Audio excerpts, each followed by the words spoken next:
Welcome to the I-70 Hot Tag. This is our second installment of the Pit Stop. Our guest tonight is no stranger to professional wrestling.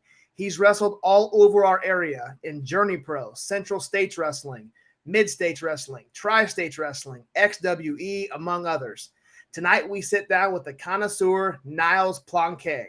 We'll also break down two fantastic events that went down this past weekend: St. Louis Anarchy Circus Maximus and Journey Pro Raytona Beach Bash, which we were in attendance for. Do not go anywhere. The Pit Stop is live.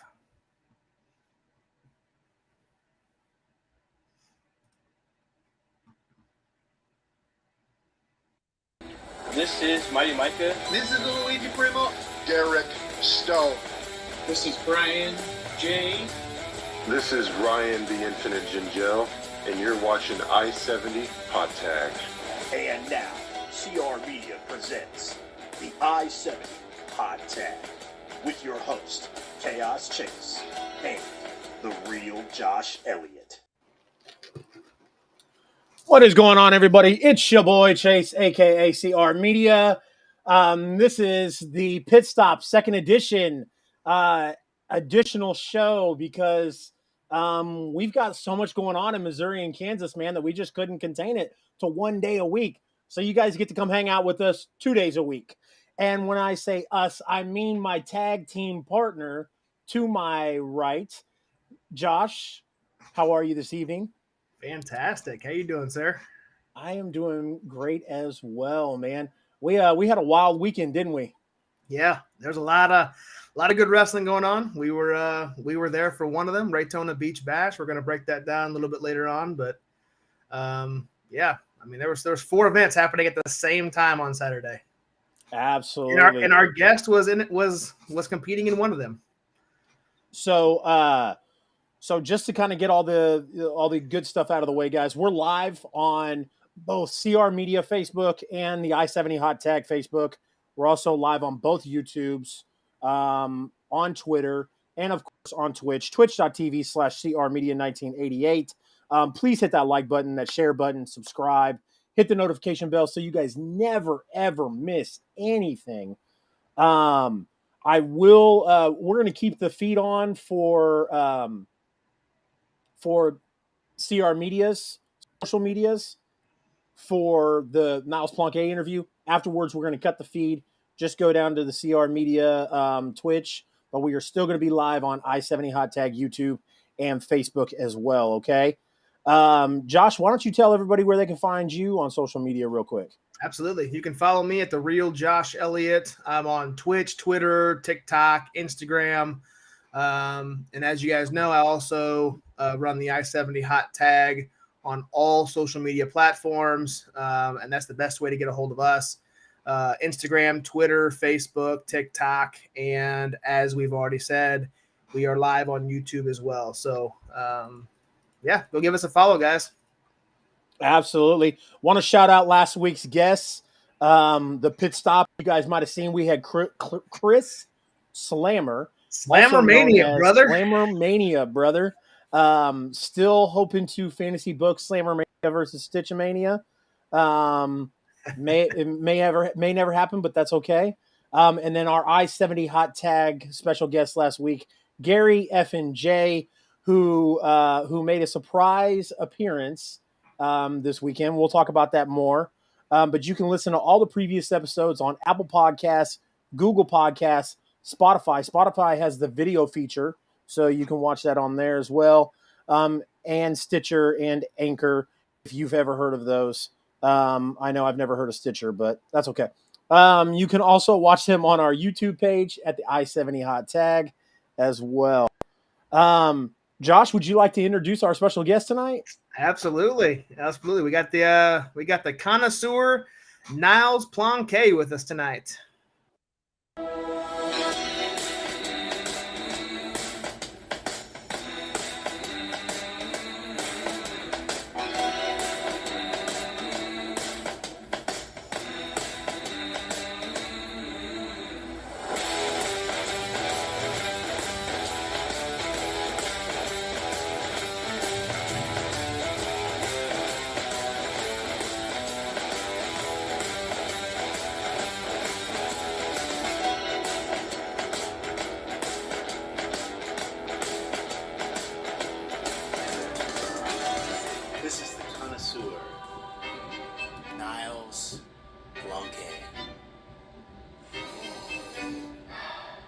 Cheers.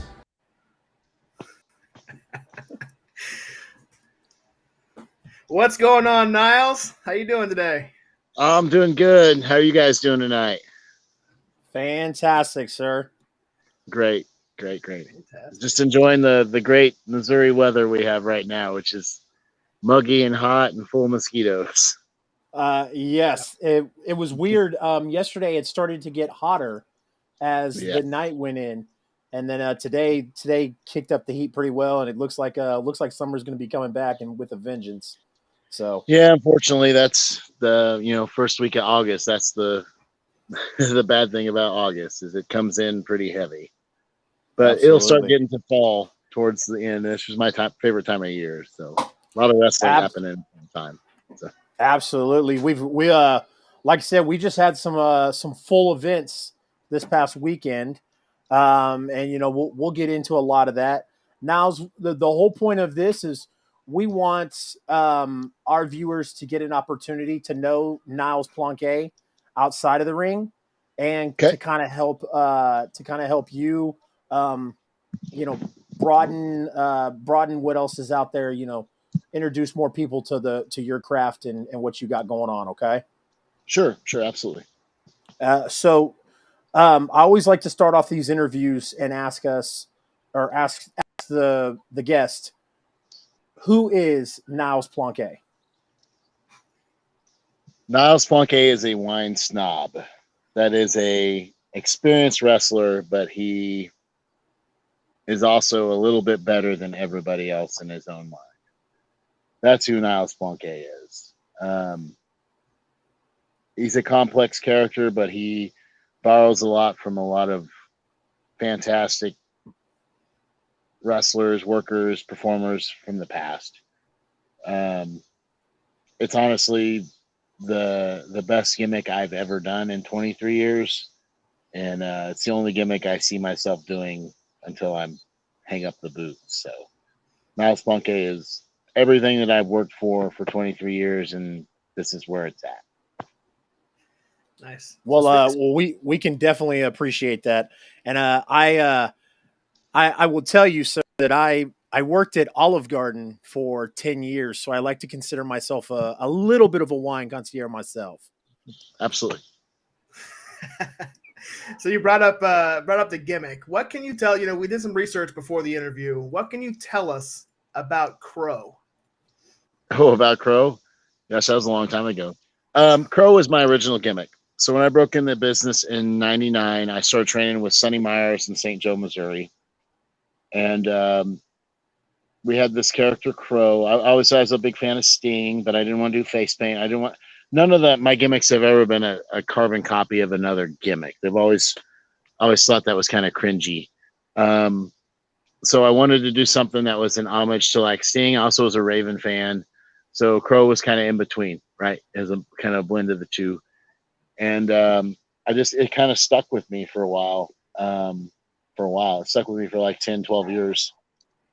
And that's all I wrestled as for a long time was Crow, which didn't have a lot of character to it, to be honest. It was just me being either a baby face or a heel, depending on where I was at, mostly baby face, and doing like the old Brad Armstrong baby face stuff.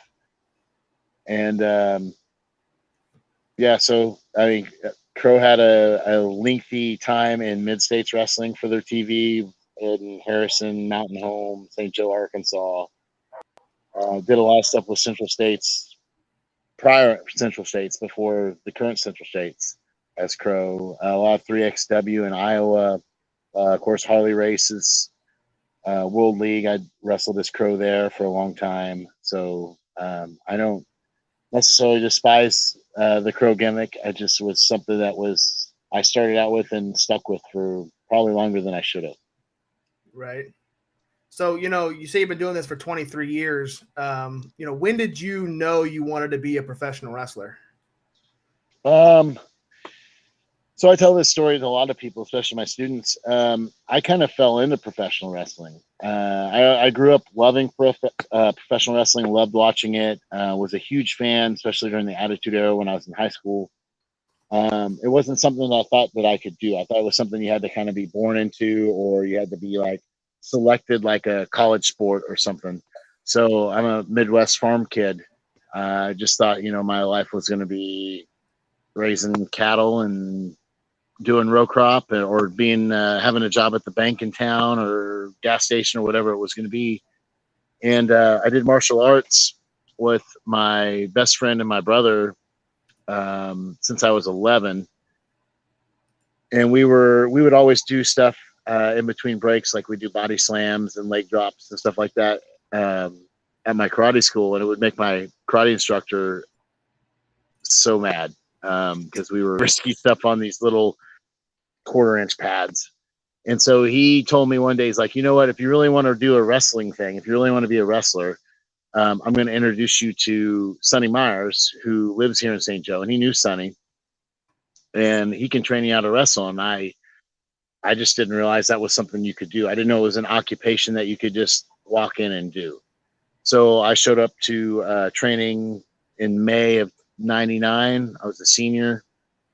No, I was a junior at that time, and started training. And 8 months later, I had my first match and been hooked with it since. So I just kind of fell into it. It wasn't something I seeked out. I wasn't looking for schools or anything like that. It was just literally the path that was presented to me, and I chose to go with it. Nice. Fantastic. So Niles, you mentioned students. Are you a trainer? Yeah, I'm a trainer. Currently, I run the Pony Express Wrestling School, and we're based outside of St. Joe in Osborne, Missouri.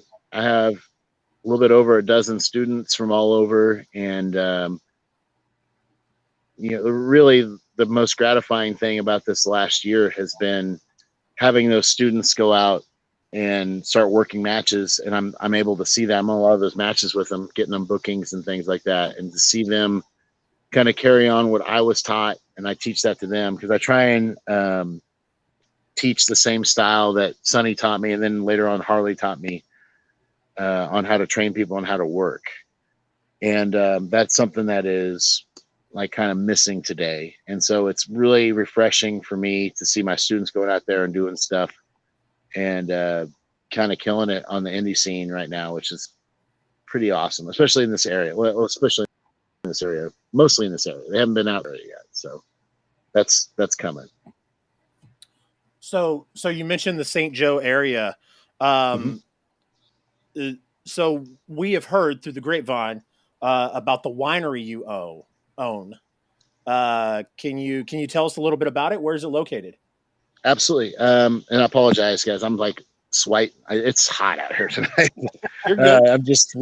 I'm sweating my butt off here. It is. We're in Osborne, Missouri. It's the Windy Wine Company.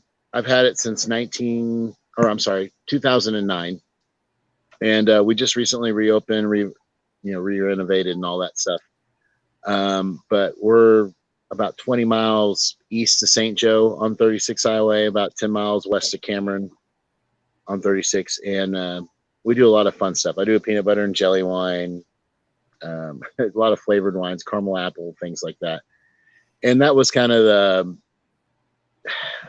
the agriculture part of me, that I didn't want to raise cattle or do row crop, but I wanted to do something agriculturally. So it was raising grapes and making wine. And that was honestly, I don't know why it took me this long to do it, but in the last 7 years is when I adapted that into my character. So that's where the Niles Plonke character came from, was from the wine aspect of stuff. Because I've been in the industry for the wine industry for about 16 years now. So nice.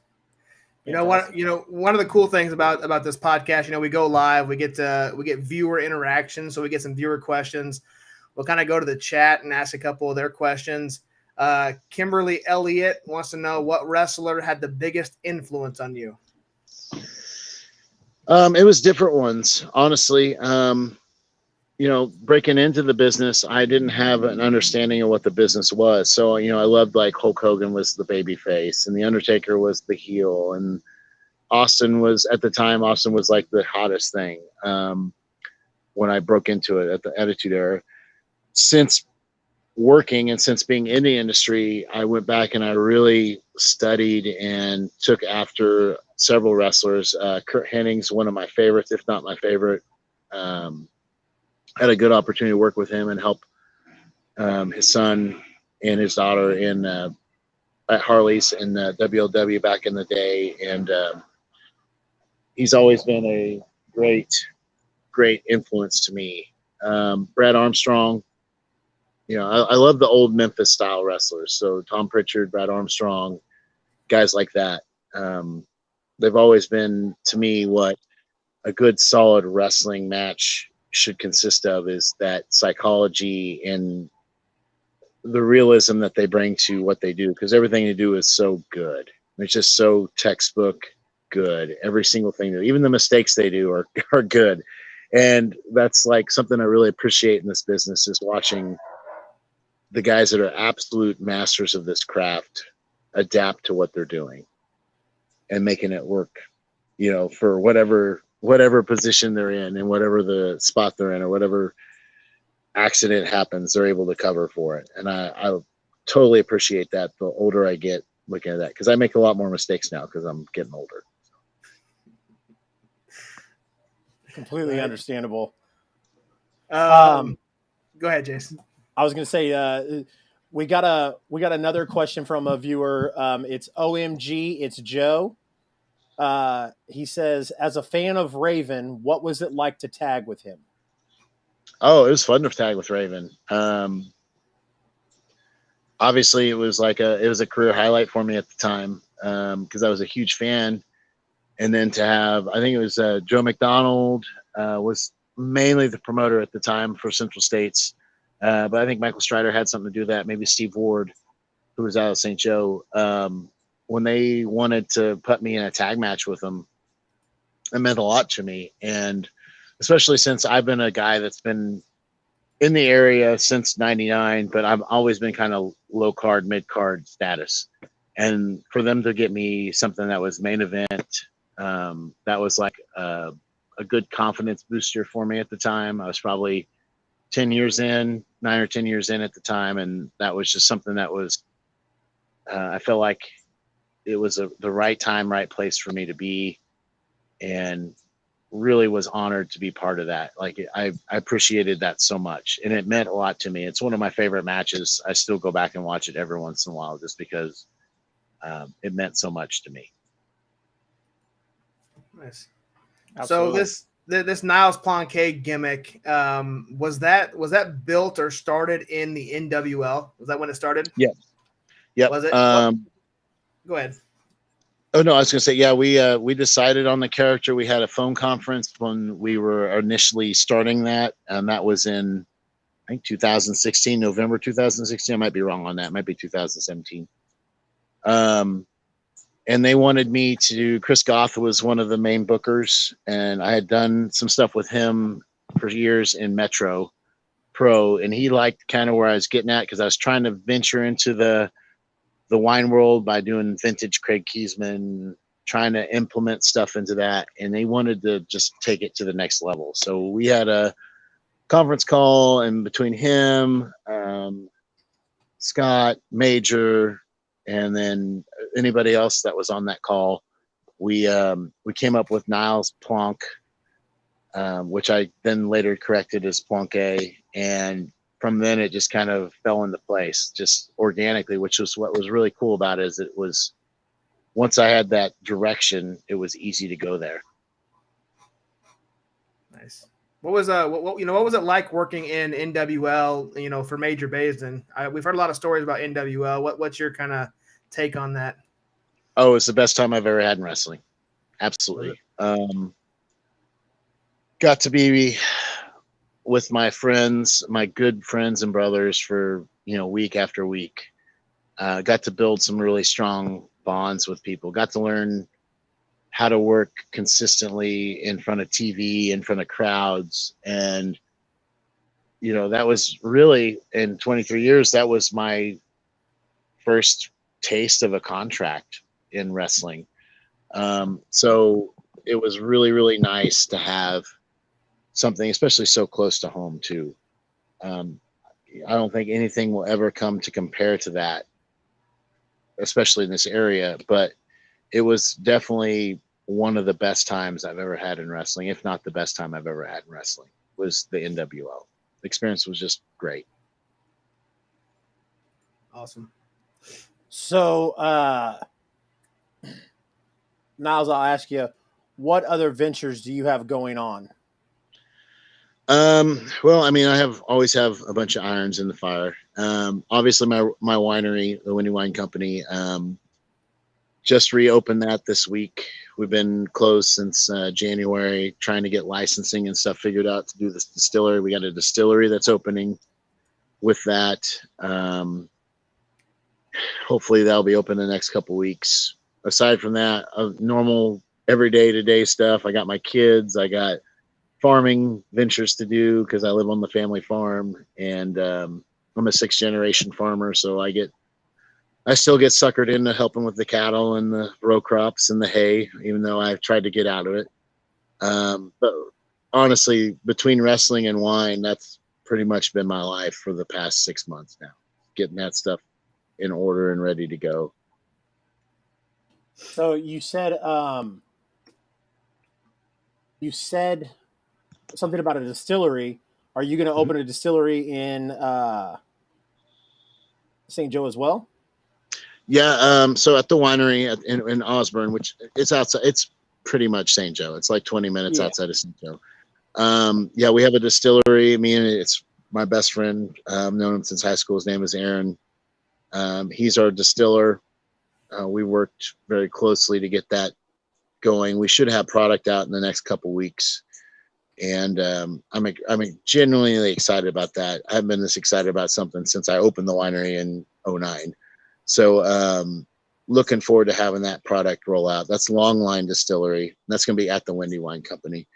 So again, that's been kind of our big focus, is getting that brand launched and, kind of tied in with the winery, because we're doing some of the same flavors. We're doing a peanut butter and jelly whiskey. We're doing a caramel apple whiskey and all that fun stuff. So like the Willy Wonka of wine, we might as well be the Willy Wonka of spirits and whiskeys. So I like it. My father he had purchased a house in 2016 off of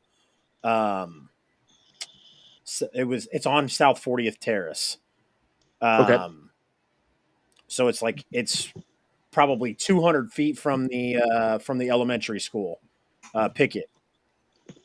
And so we're working on selling it. So do you guys have a schedule, like a set schedule of when you're open? Yeah, we're open Wednesday through Sunday. So Wednesday through Friday, Wednesday through Thursday, we're open from noon till 6. Fridays we're open noon to 8. Saturdays we're open 11 to 9, and then Sundays 1 to 5. We're closed Mondays in Missouri or small town wineries. We're not a big, we're not a big corporate barefoot style winery. Yeah. We're a small local winery that we grow our own grapes or buy from other Missouri producers or other local producers, and then put them out from kind of farm to table. And that's what's cool about what we do. And the same thing with the distillery. So we raise a lot of the corn. My dad raises a lot of corn on the farm, so we're utilizing that for our distillery as well. Fantastic. I live about a 30-minute walk from Goff's winery, so nice. Have to come check out. Gonna have to come check out the winery while I'm up there trying to sell this house. So. Absolutely, yeah. Shout out to Goff, Peculiar Winery. He's been open for a few years now. He's really killing it, and I'm really proud of him. He's really taken to. He came to me to get some advice on how to do a winery, and I shared what I could. But he's really taken the ball and run with it, and I knew he would, because he's one of the smartest dudes I know, and one of the best dudes I know. So definitely check out Peculiar Winery in Peculiar, Missouri. Great dude, great wines, has a beautiful facility. I'm really proud of that guy. Absolutely. Proud to call him a friend, for sure. So you were just in Leavenworth, Kansas this past weekend for XWE Thunderstruck. You Yeah, teamed no, up still with feel do what? it. Still feel it. You teamed up with Miranda Gordy, and you took Uh-huh. on the team of Paradox and Stormy Renee. What can you tell us about that match?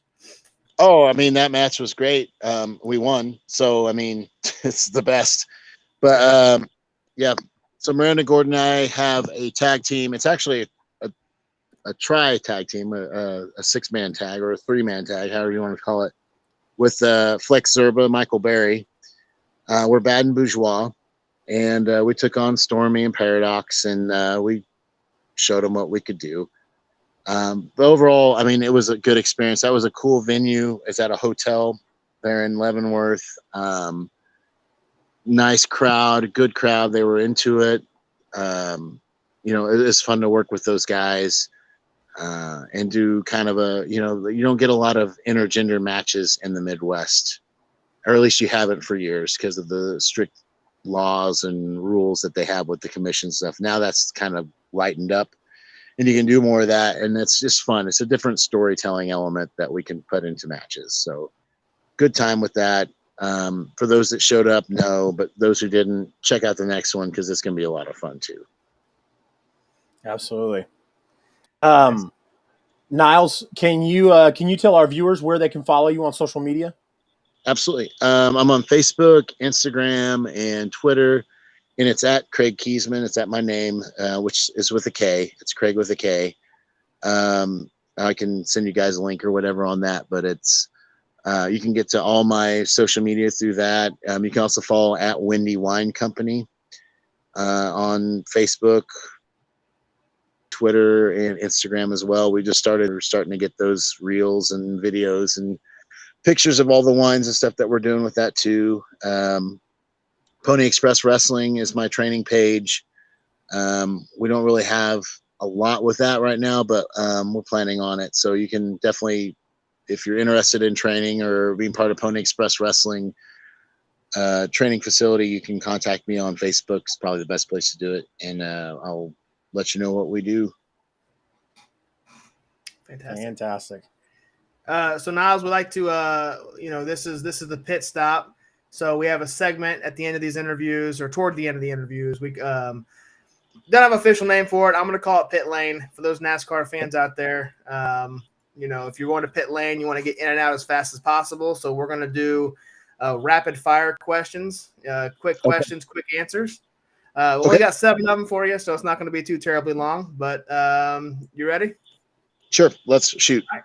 All right. Tell me your favorite type of wine. I like Shiraz, New Zealand, Australian Shiraz. They're my favorite types. They're dry red. They're jammy and fruity, and I really like them. Right. Favorite wrestler of all time? Kurt Hennig. Mr. Perfect. He was perfect. Who would be your dream opponent not named Mr. Perfect? I'd really like to work with Chris Jericho before he hangs him up. I've been a fan of Jericho for years and how he reinvents himself. Would love to have a match with that guy just to absorb what he has. Right. Favorite current female wrestler? Miranda Gordy. I have to be partial. She's my tag partner in life, so I have to put her over as much as I can. So definitely her. Okay. Favorite food? Favorite food is I like curries, like Indian food, curries and marsalas and things like that. And what is your favorite movie? Favorite movie, Ghostbusters, hands down. Best movie ever. Best movie ever. Man. I love it. Oh man, that made me pop. I love it. So, real quick, Jim Elliott asked a question in the chat. I didn't want to skip over his question. It was a good one. With your time in the business, who has been your favorite gimmick to watch? Oh gosh, I've had so many guys that I've watched develop their gimmicks over the time. I mean, I loved watching AJ Styles and all his incarnations. Again, Chris Jericho. On the indie side, like modernly, like I'm a big fan of Luigi Primo. I love that kind of gimmick, which is ironic because I'm wrestling him a lot. Magnificent Malico from down in Texas has, he does this clown gimmick, but the guy is so talented he could pull off anything. Fan of Fuego, Del Sol. I mean, that's the modern guys. The old guys, it just speaks for themselves. Whatever was popular, again, Jericho. Over the years, those gimmicks have just time tested forever. Absolutely. We're getting close toward the end here, Niles. We got a couple more questions. Sure. First, before we get into this last one here, sorry. You're good. Before Chase asks you the big question, I want to ask you, where can people buy Niles Plonke merch? Most of it's going to be on at shows and stuff like that. I do have a website, nilesplonke.com. So you can get t-shirts and pictures and stickers and whatever else I have there. Eventually I'll link that to the winery account, but this is our first week being back open. So we're in the process of getting everything figured out with that. So, but nilesplonke.com, or just see me at a show or an event and I'll have merch there. I almost always have my pictures and stuff with me for sure. Cool. All right. Niles, you got a big match coming up at CSW Horseman Country on August 27th, hosted with the I-70 Hot Tag being the official podcast sponsor. Wanted to ask you, you're facing the best pizza chef, Luigi Primo. Talk to us a little bit about this match and why you decided to interfere in his match at CSW Strapped. Well, Luigi is, he may make the best of pizza, but Niles Plonke makes it the best wine, and he makes it the best wrestling. So when you move into my territory, when you move into my town, and you start making claims about being the best when you're not the best in the area, it's going to tend to start,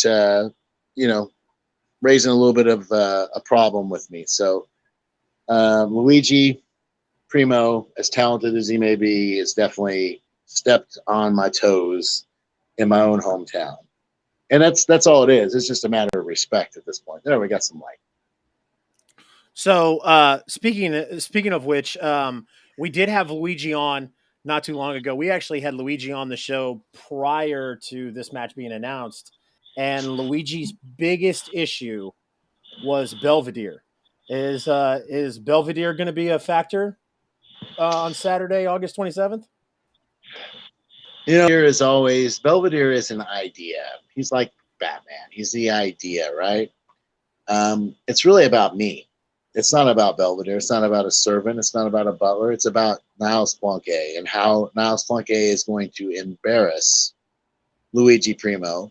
I'm going to embarrass anybody except, I just embarrassed the Beer City Bruiser for trying to bring his whatever stuff he brings in and drinks into my city, which they obviously need a lesson in how to readjust themselves from drinking beer to drinking wine. But that's what I'm here for, is to help educate them. Absolutely. Maybe sometime down the road, we could see Niles Plonke, once this feud is over with and it's all settled, maybe we could see pizza and wine. They go to really good together on the table. We'd have to have quite the understanding. Really, if you sit down for pizza and wine, what's the first thing you want to do? Drink the wine, not eat the pizza. I mean, it's about the wine, not the pizza at that point. Pizza's great. Pizza helps keep you sober, but the wine is really what you're there for. You don't go to your friend's house for dinner and drinks. You go for drinks and then dinner's the extra. So it would be wine first, pizza second. But as long as Luigi was cool with that, I wouldn't mind tagging with him. I think he's talented. I mean, I could still beat him, but maybe I could help him. That's the thing. That's the advantage of having the expertise. 23 years, I could help someone like Luigi Primo. It's definitely going to be an entertaining match. Absolutely. We are very excited about it.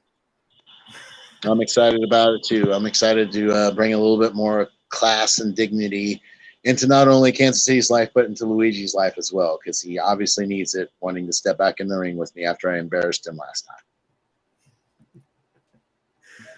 Nice. So, Niles, this is that pretty much ends the interview. We appreciate you taking the time. I don't know if you heard the intro. We always like to end these interviews, kind of turn on the gimmick a little bit, and you just say, "This is Niles Plonke, and you're watching the I-70 Hot Tag." Okay. This is the connoisseur Niles Plonke, and you are watching the I-70 Hot Tag podcast. So stay classy, listen away, and cheers to you. Love it. Perfect. Absolutely perfect.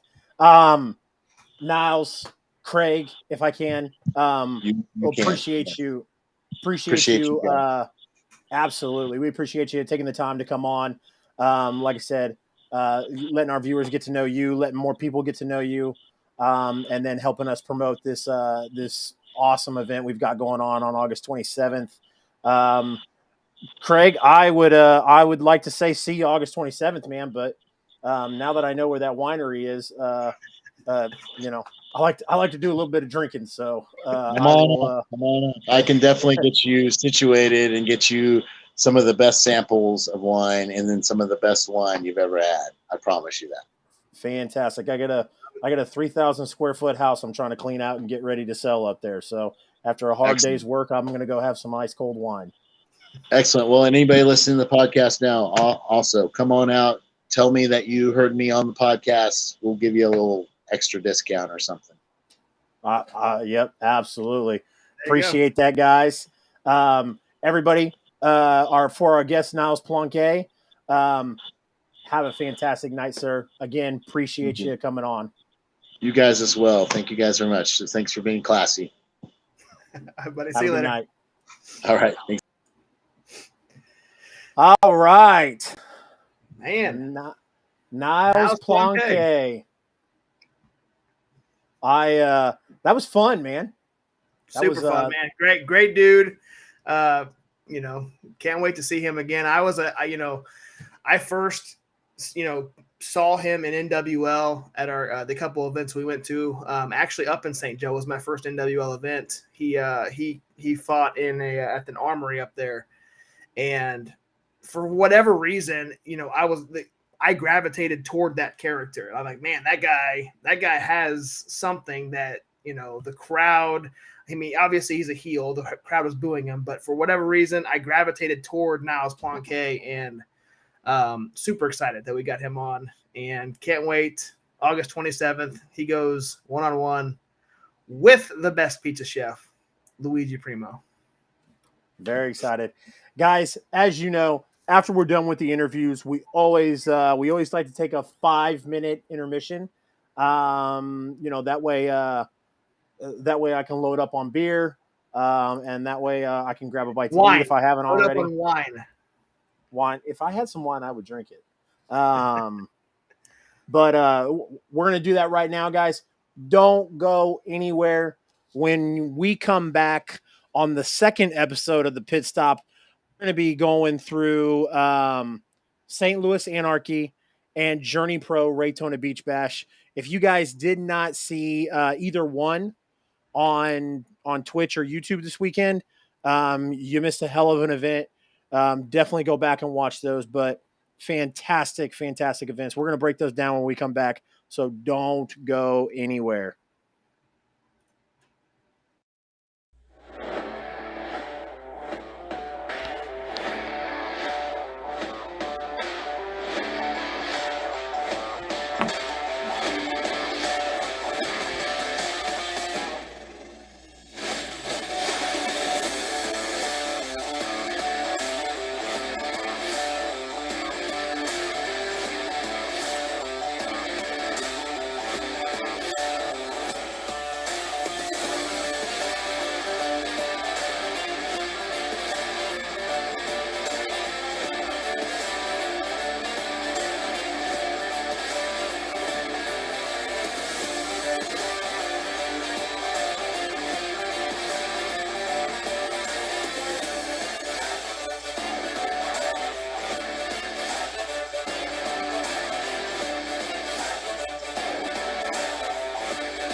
Kansas City has a new name in the pizza game.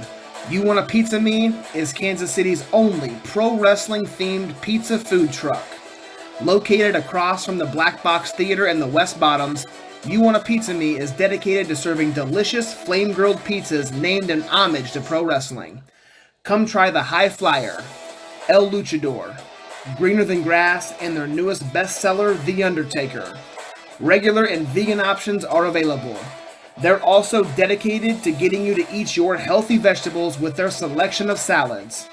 Look for the big man in the luchador mask. Follow them at You Want a Pizza Me KC on social media. Kansas City is a top pro wrestling city, and You Want a Pizza Me is your spot for knockout, top of the card pizza. Come get some.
Welcome back to the I-70 Hot Tag Pit Stop. What's up, Chase?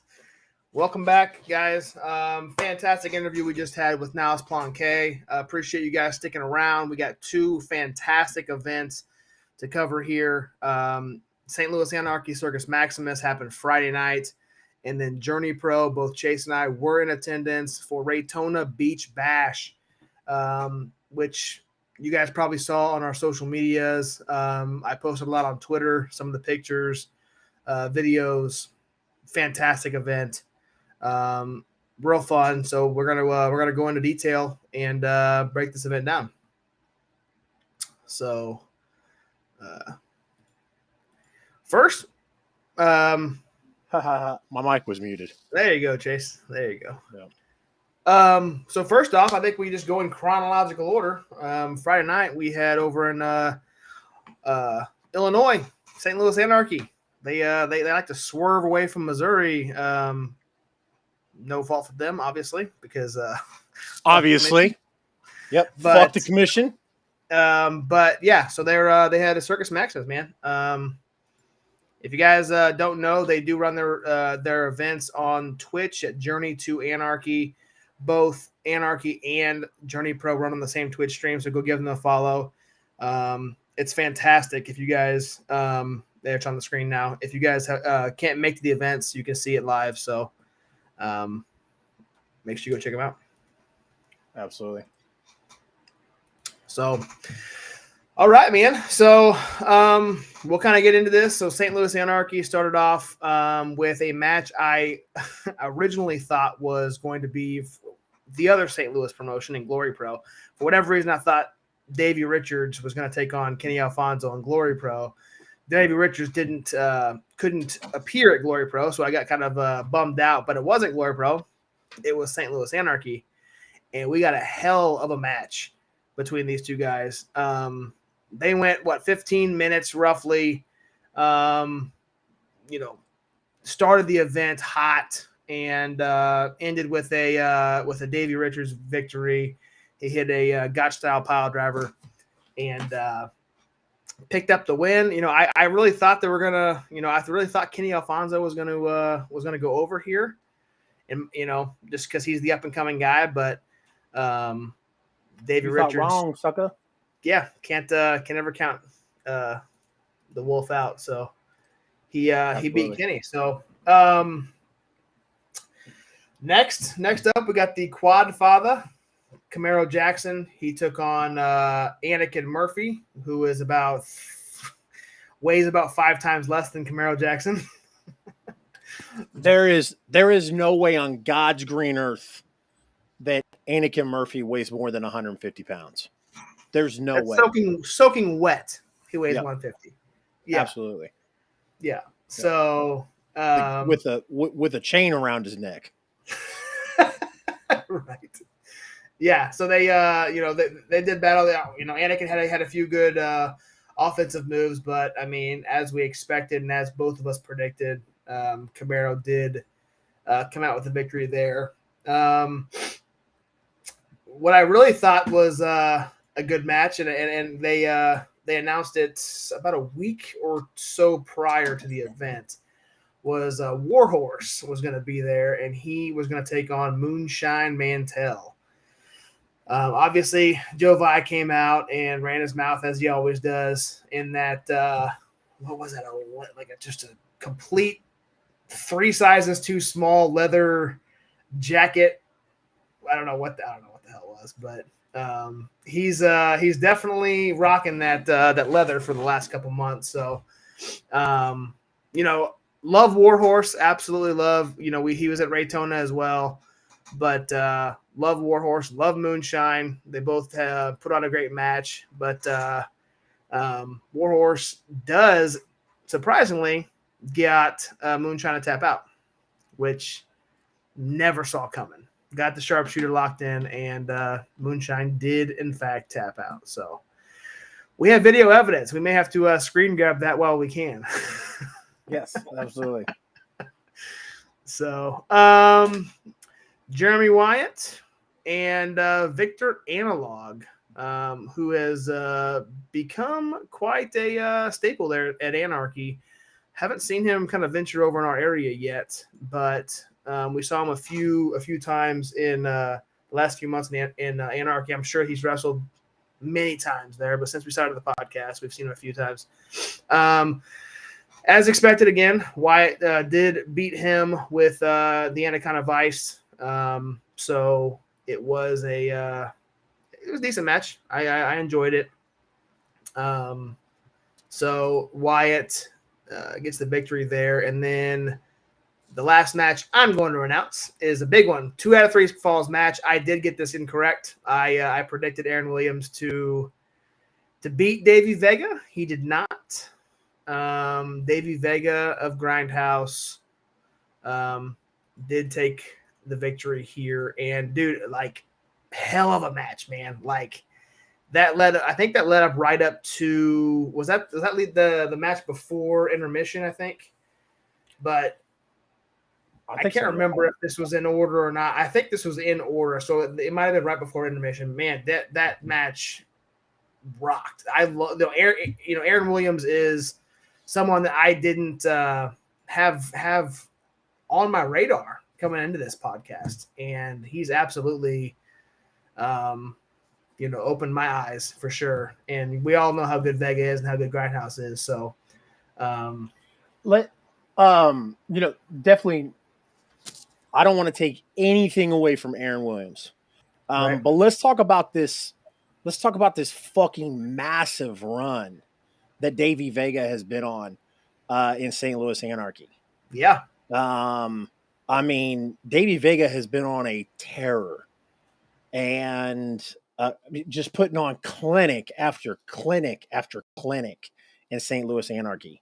I mean, Vega has been tearing the fucking house down. Dude, what are you doing? Okay. You're muted, by the way. No, I'm not.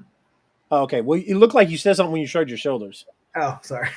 Are you just used to moving your mouth and not talking, or? Yes, I don't know. All right. You're good. Anyways, No, I couldn't agree more. You interrupted me in my passionate rant about Davey Vega. Anyways, Vega has just been unstoppable.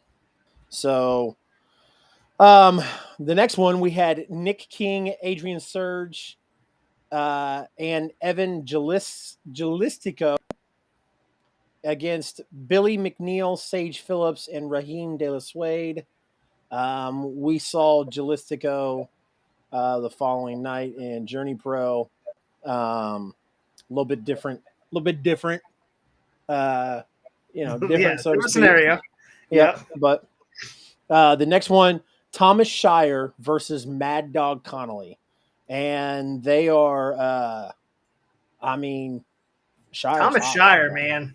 Yeah, Thomas Shire. He's RKO out of nowhere. Right. Right. Thomas Shire has been, all the stuff that he's been doing the past couple months. It's definitely crazy. So, I apologize. I am Matt Fitchett and Anthony Henry. Matt Fitchett with the win via roll up. Dude, talk about a hell. That was the second half.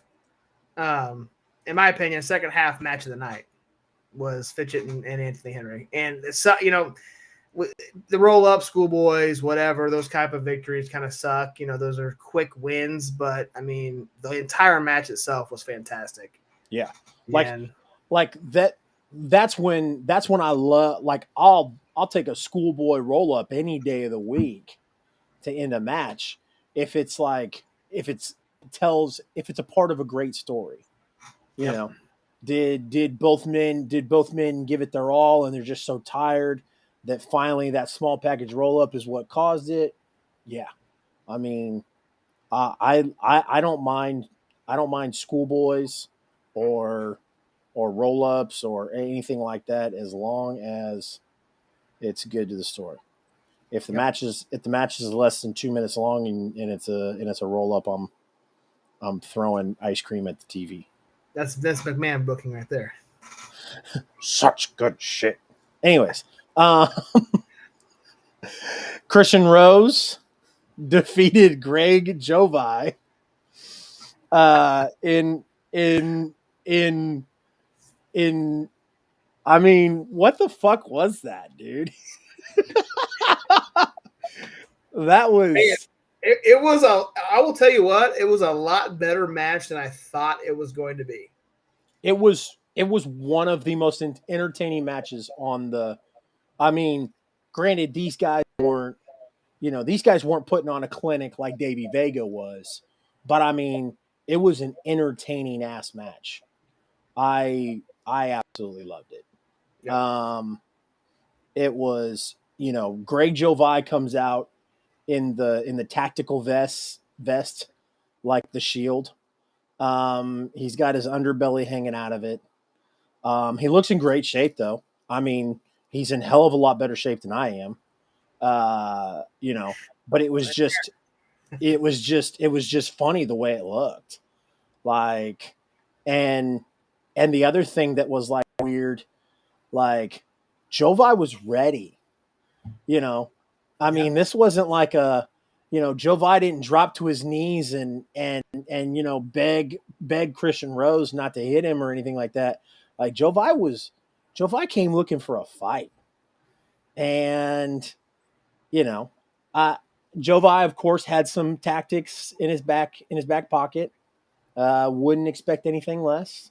He got a little bit of help from the outside.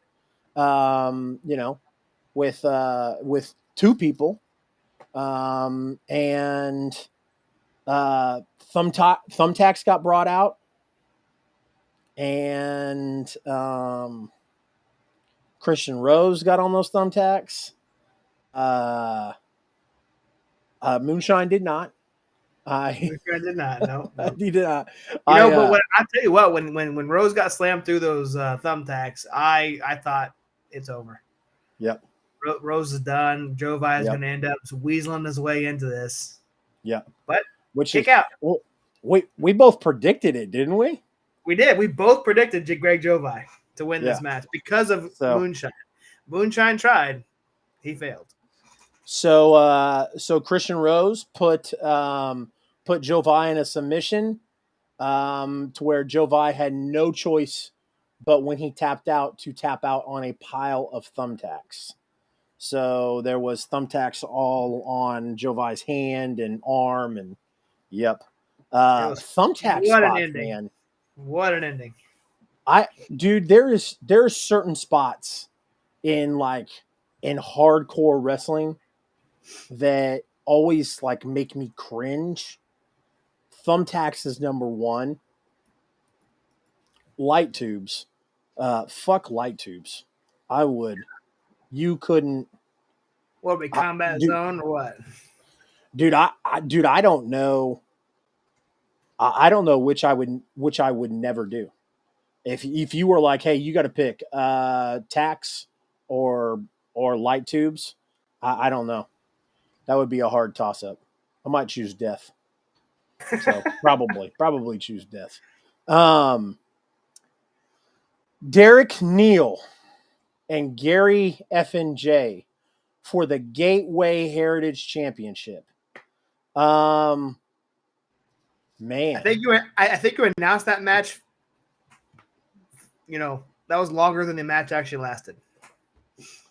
I put out this like post on Twitter, and then like literally as I hit the send button, Derek Neal dropped Gary J and pinned him 1-2-3, and I was like,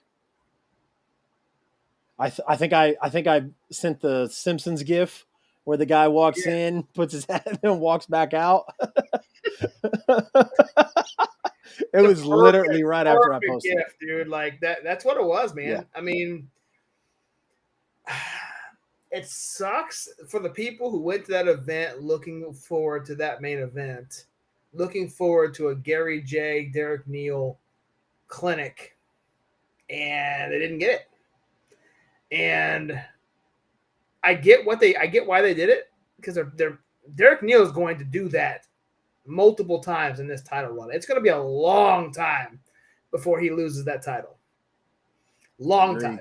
He's going to run through that entire roster until someone comes up and finally, and maybe he does this for a couple months. Maybe he just every challenger he has, I don't know if they do it for multiple months just because of the, being a smaller promotion, but I could see this in like a bigger promotion, like an AEW or something like that, where like they would book this to where Derek Neal just goes to the pay-per-view or the monthly event, dominates for a couple minutes, pins him, walks out, and just does that until finally somebody comes up and gives him a real challenge to where he puts on a match, but don't know what direction they're going to go. I know Derek Neal's a beast, and they're booking him as such. So I think Derek's going to be it's going to be interesting to see what happens in the next in the coming months throughout the rest of this year. Really, I don't see Derek Neal losing this title in 2022. He's carrying it into next year. Mark my words. Mark my words, Scott Veal. What's up, Scotty? Scotty says might be a Gary J redemption story. It'd be the story of Gary J's fucking life. Yeah, that's what it would be. It would be the story of Gary J's life. Shout out to Gary F and J for being our guest last week and doing it via speakerphone because we couldn't get him in the studio. So that we were having a lot of go ahead. we were having a lot of technical difficulties getting Gary J into the studio last week, and we're having some audio issues. So as soon as I was like, I told Josh, I said, ask him if he'll do it over the phone, and Josh was like, yeah, he'll do it. So Josh had Gary J on speakerphone doing this interview last week. So awesome shit. So major shout out to Gary J. Gary's been doing this for almost 20 years now. And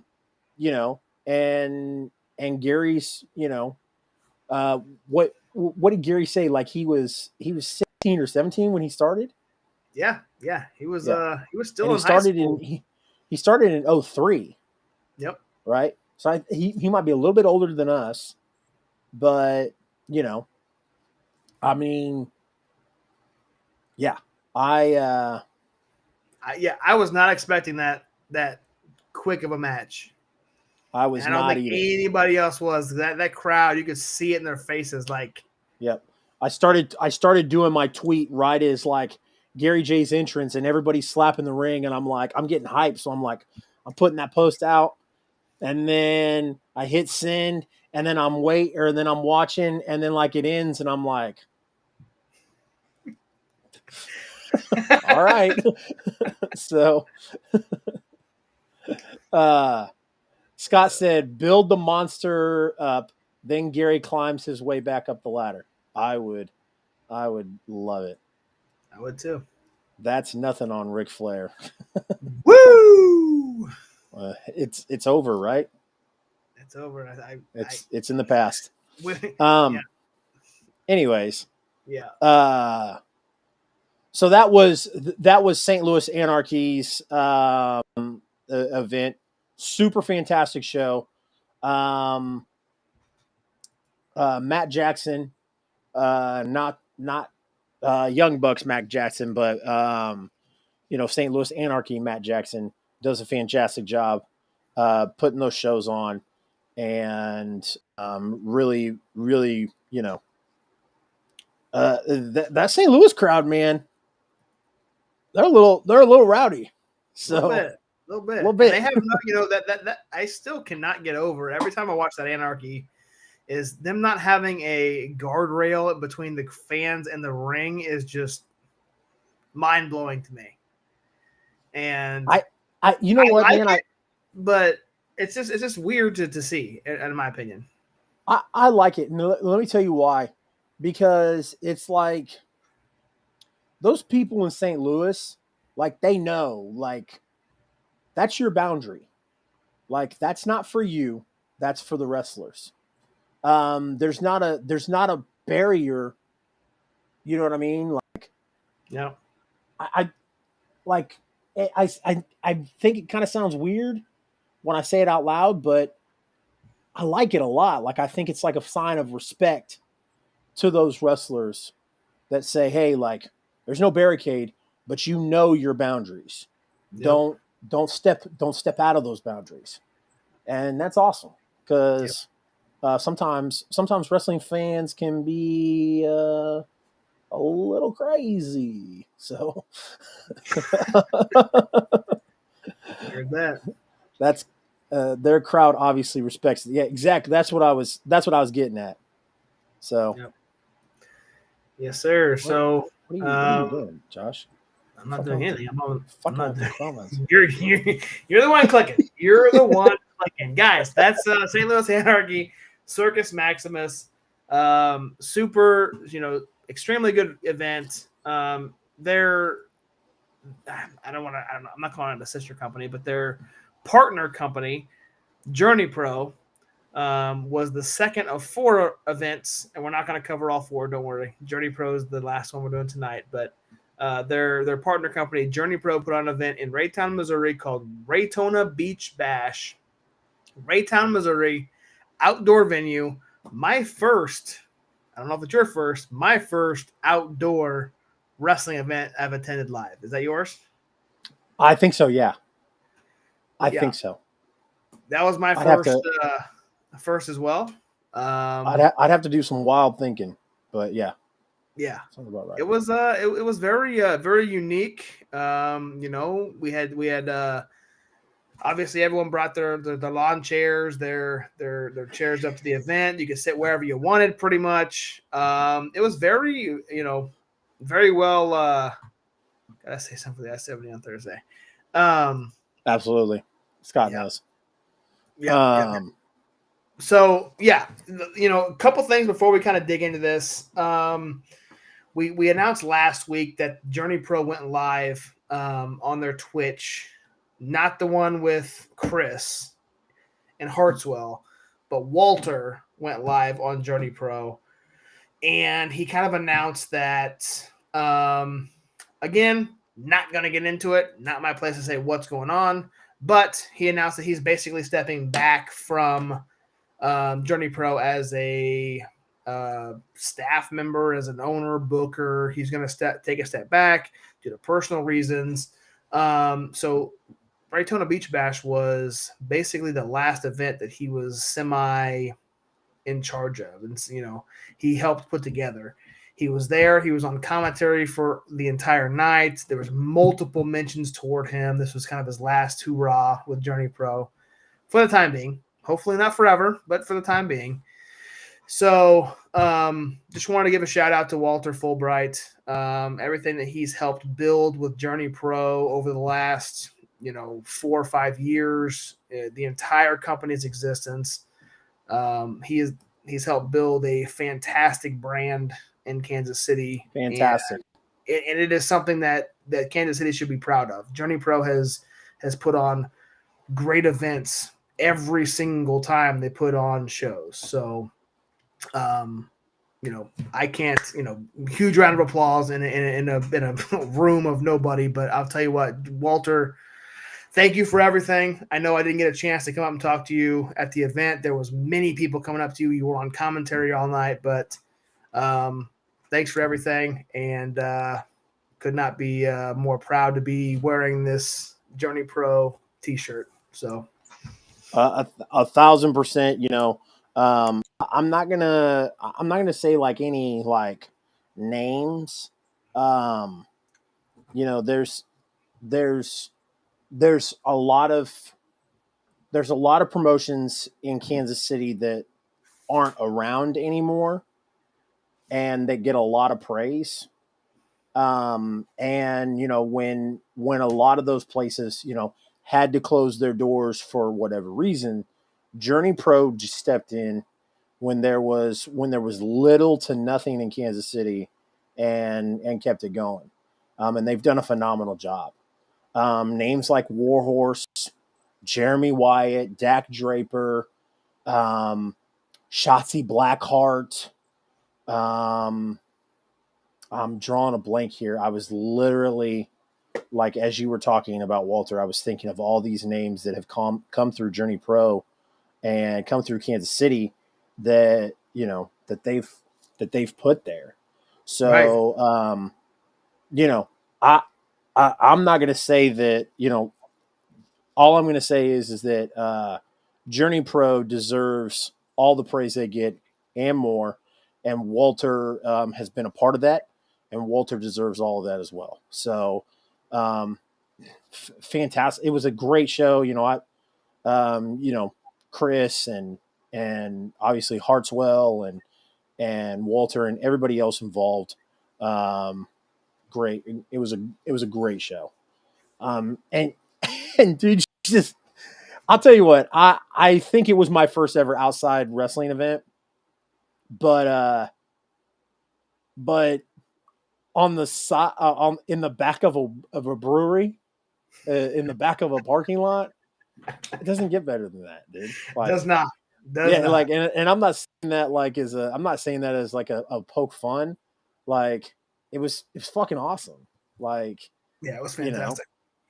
The entrance way was a gigantic concrete platform, and the curtain was like the back door to the brewery, like where the boys just came out.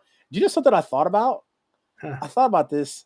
We saw like people walking back there, and I was like, oh, we should just walk back there. I'm really glad we didn't go that way, because that was like the entrance ramp. And like, I thought the same thing. I was like, we could just probably walk through this door and walk right back to the ring. Yeah, because I saw everybody else walking back there, so I was like of course you saw the wrestlers going back there, yeah. but then I saw like, it probably was family members or friends or whatever. So I saw people walking back there, and I was like, oh well.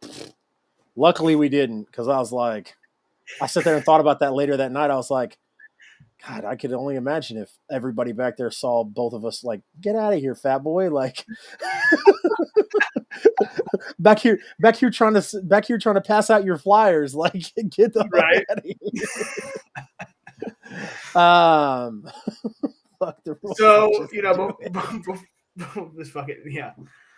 Before we get into this, guys, Scott, again, appreciate you joining in here. We're going to talk about some Daytona Beach, fantastic independent wrestling show in Kansas City, Raytown, Missouri specifically. But, the main event was supposed to be Christian Rose against Masha Slamovich. Masha had some travel issues going on. She could not make the event, so they had to kind of do a pivot a day before, I think it was. I think they announced it on Friday, so we kind of knew at least a day in advance that we were going to do this. Warhorse moved from the Fatal 4-Way match and moved into that title match and making the Fatal 4-Way into a 3-way match. So Masha was not there. So, but yeah, let's kick this thing off, Chase. Go ahead. The first match would be Anakin Murphy and the Commission. And for like Raz watching, and for anybody that doesn't know, now I'm not directly saying that the Commission is, but it just so happens that in the state of Missouri, the Missouri Athletic Commission has placed regulations on certain events to further their pockets, because the politicians in Missouri definitely need to fill their pockets even more. So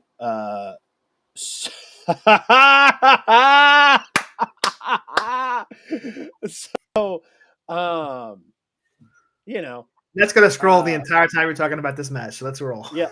And so lobbyists and shit like that. So the Commission, not saying that they're directly, correlated with the Missouri Athletic Commission, but they decided to start off the match by talking about money and greed and filling their pockets and all the other stuff.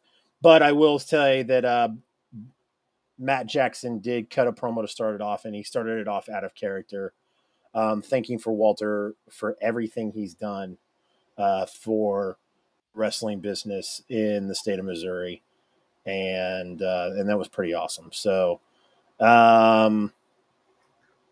Pierre Abernathy. That's the kayfabe name that Matt Jackson goes by. Yeah, I wasn't sure if it was Abernathy or if it was something else. So, but Abernathy distracted the referee, and Evan Jalistico was able to kick Anakin Murphy in the nuts to pick up the win.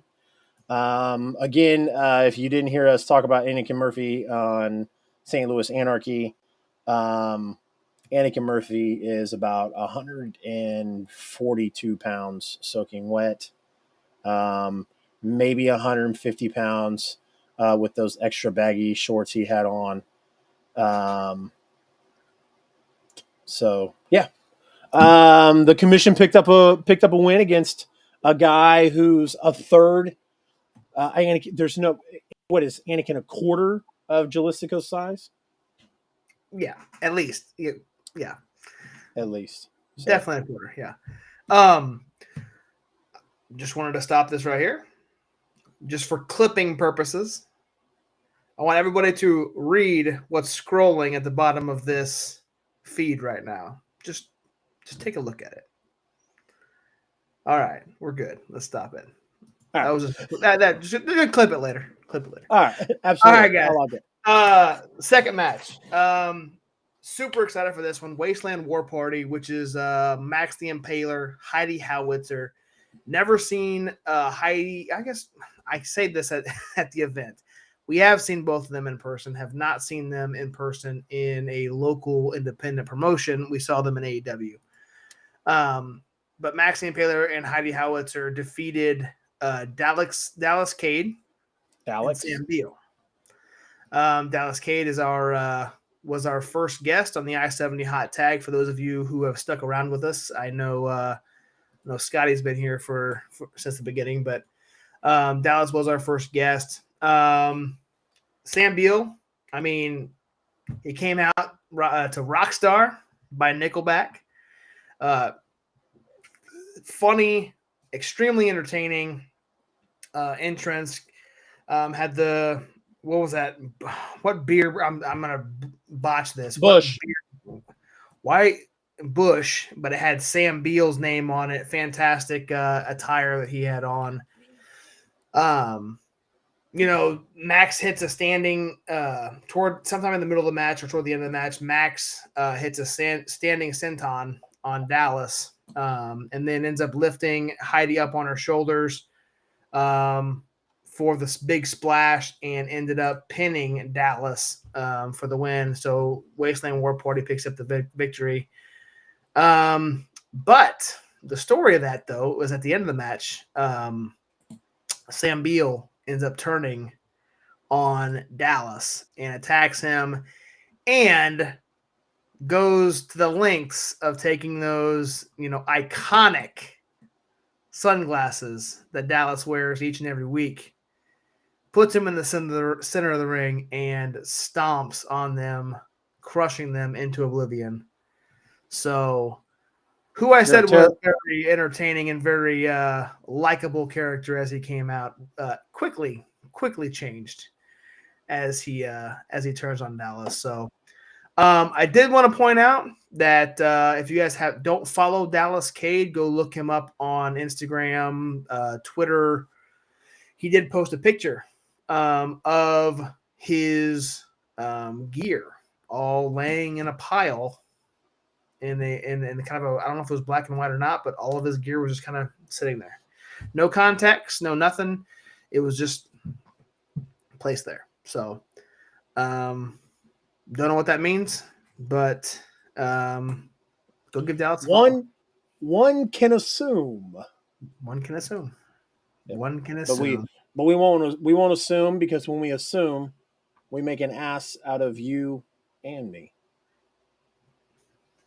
Anyways, the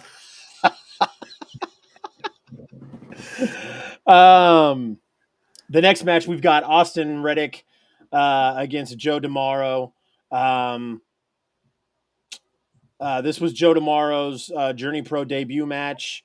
Joe climbed the turnbuckle, but took too long, and Austin was able to hit the ropes, knocking him down. This set up Austin Reddick for an inverted backdrop for the victory. I will tell you that Joe DeMauro came out to a pretty good pop. Yeah. And then Austin Reddick did too. Austin Reddick said something about the crowd booing Joe DeMauro. I thought Joe DeMauro came out to a pretty good pop. Yeah, it was kind of weird. They both kind of came out to a similar pop. Neither one of them got booed, but Reddick did kind of say, "Hey, you booed him," Yeah. But yeah, I didn't hear anybody booing. Yeah, I thought the same thing too. I was like, "What is this guy talking about?" I think the only reason I cheered when Reddick came out was I think he had cool entrance music. Yeah, he did. He did, Yeah. And as did most of the people at Raytona. But of course, yeah. Shout out to the DJ, man. The DJ was selling merch, and I meant to go up there and check out his shit, and I didn't. So, shame on me. Anyways, dude, that was cool having a live DJ there to play the music. That was a nice touch. And he was super into the matches too. Oh, yeah. He was a big Warhorse fan. He came out from behind the table and was like really, really into the Warhorse match. Dude, I think there was at one point he was so into what was happening that he was late playing a theme song, playing like at the end of a match. He was like, I looked over at him like, hey, music should be playing right now, and I could see him with his hand on his head. You know, it was good. It was good times.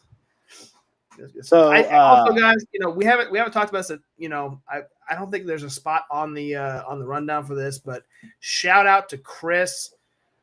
He was one of the owners of Journey Pro. I mean, you saw him in a million different places in a short period of time, just running back and forth all over the place, making sure everything was taken care of. And he came up and talked to us for a couple minutes and couldn't be nicer, and was a great guy and put on a hell of a show. And I couldn't say anything negative about what happened at Journey Pro. I mean, even the weather. Look, I mean, we saw Niles Plonke just a little bit ago. He's outside at 8:30, 9 o'clock at night, sweating his ass off. And we, at 7 o'clock when that event started, was like, man, it's kind of cool outside. Like, it's, you know, like it was 70 degrees, a nice, cool evening. And God, I'm so glad it ended up being a nice night, because that would have been miserable if it was 100 degrees at 9 o'clock at night. I 1,000% agree. That would have been god awful. All right. So the next match. Yeah, man. The next match was a tag team match. It was Grindhouse against the P Boys, SK Bishop and Campbell Myers. You know, you and I both kind of looked at each other halfway through this match. I'm like, man, I can't believe we're actually seeing this match live, because I mean, these are two of the best tag teams in our area. You know, minus the Howlets, because they're the three. But you know, from an athletic, you know, high, you know, I wouldn't say high flying, but just from a pure athleticism standpoint, Grindhouse and Premier are top notch in our area. You know, to start this match off, I think Fitchett ends up. I missed the beginning of on how the jacket got to Campbell, but at some point Campbell puts on Fitchett's jacket and just kind of mocking him, walking around the ring with his red jacket on. Again, not sure how he ended up with it. Doing the Finn Balor taunt. Yeah, he did Finn Balor's taunt. Yep. So, Fitchett, man, like every time we see it in person on Twitch, you know, we've seen that at CSW, we've seen it here now at Journey Pro. Matt Fitchett's standing backflip kick to the face, especially on the apron, is like money. Perfection. Every time. Yeah. Every fucking time he does that. Yeah. And it almost shocks us, like, God damn, he did it again. Like, it's just perfect. I can't. There's no fault to it. It's fantastic. Agreed. But so he did it again, obviously, during this match. The ending, dude. The ending of this match, I can't even explain it to you to make it. I can't even like animate it. The announcers had a hard time. I went back and watched it, even when Walter, and I don't remember who was his other announcer with the match, but they had a hard time announcing this as well. But Vega picks to end this match. Vega picks Fitchett up in a suplex, like a suplex motion, and then flips him up backwards. And Fitchett grabs both members of the Premier and lands a stunner on both of them. And then that's how the match ends. Vega pins, I think he pins Campbell for the win. And I mean, I've never. You guys need to go back and watch that move, because that was was unbelievable. Absolutely. And for those watching the replay, if you're interested in watching the replay of Journey Pro Raytona Beach Bash, which I highly recommend. Journey Pro and St. Louis Anarchy you can catch on twitch.tv. Journey to Anarchy. Pretty sure you can watch the replays on there. Yeah, it was so. I can't even like. It's like one of those throw suplexes. Like, Vega had him and then threw him. And then as Fitchett was coming down, he stuns both. It was awesome. Yeah. It was amazing. So, again, man, I mean, whether they're tag teaming or singles, Vega and Fitchett, man, just on a tear. Absolutely. So, the next match, we talked to Micah about this a couple weeks when he was on the I-70 hot tag, and he was chatting us up about this. For just a quick rundown, Thumbs and Buns were a very popular tag team in Journey Pro and a little bit around, and they had lost a match, and of course, the scumbag that they lost the match to is the biggest scumbag of them all, Jeremy Wyatt, the Monarch, and his new client, or his new employee, I don't know. Is Jeremy Wyatt? Did Jeremy Wyatt hire Black Diamond Industries? I think so. I don't know. So. All I know is Luke Langley looked directly at me and put a gigantic middle finger, looking me dead in the eyes when I was booing them, and I told them they sucked and they were walking out. So I don't know if we'll get an opportunity to invite Luke Langley back onto the I-7 hot tag or the pit stop to ask him how that employment thing is going. Anyways, after losing a hard-fought match, Jay Fowler decided that Micah was not needed anymore and turned on him and aligned himself with the biggest scumbag in the Midwest, Jeremy Wyatt. So Micah has been waiting to get his hands on Fowler. This was awesome. Fowler comes out to everybody telling him he sucks, flipping him off, all that good stuff. Definitely not the cheers that he was used to when he was Jay Buns. And for the record, his ass definitely did not look like Buns of Steel. It looked like he'd been indulging in a few Krispy Kremes, if you ask me. He does like to enjoy himself a couple White Claws every now and again. So yeah, that might be another thing for a different time. But anyways, I wanted to tell him, I didn't get the chance to, that he was just a few boxes of Krispy Kreme away from being my fat, or from his ass looking like mine. But I didn't get the opportunity. Like I said, instead I got a middle finger in my face. So,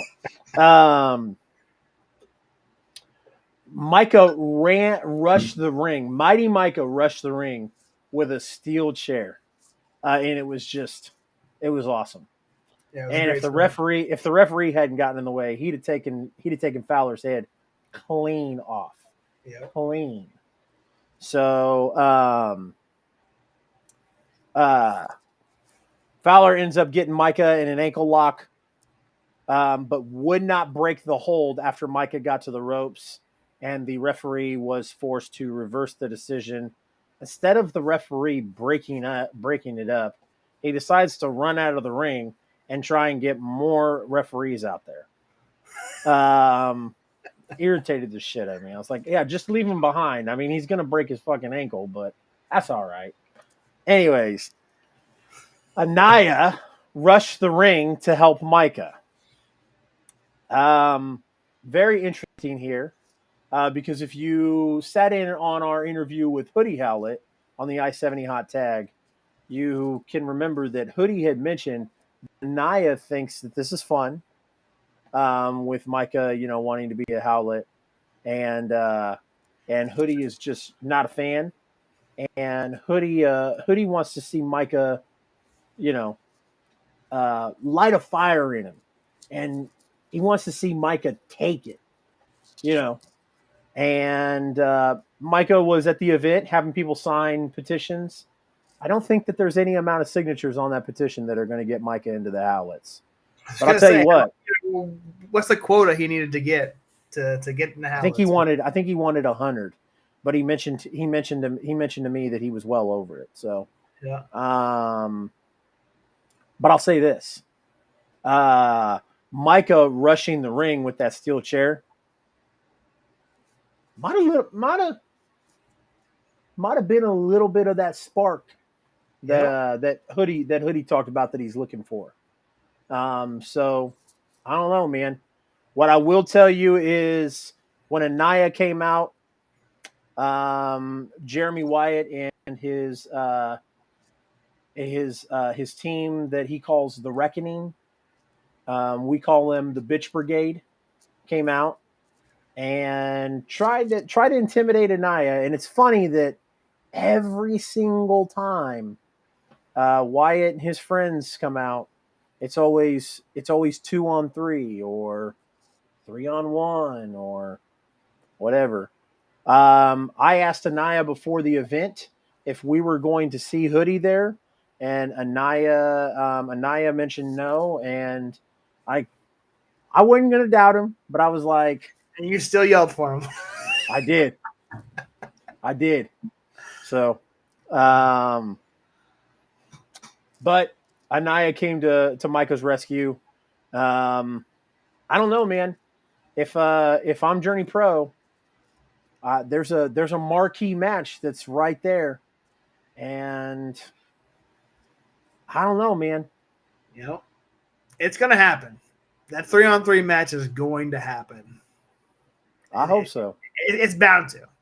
That's what it's going to lead to. I just don't know, at what point in time they're going to finally pull the trigger on it. But absolutely.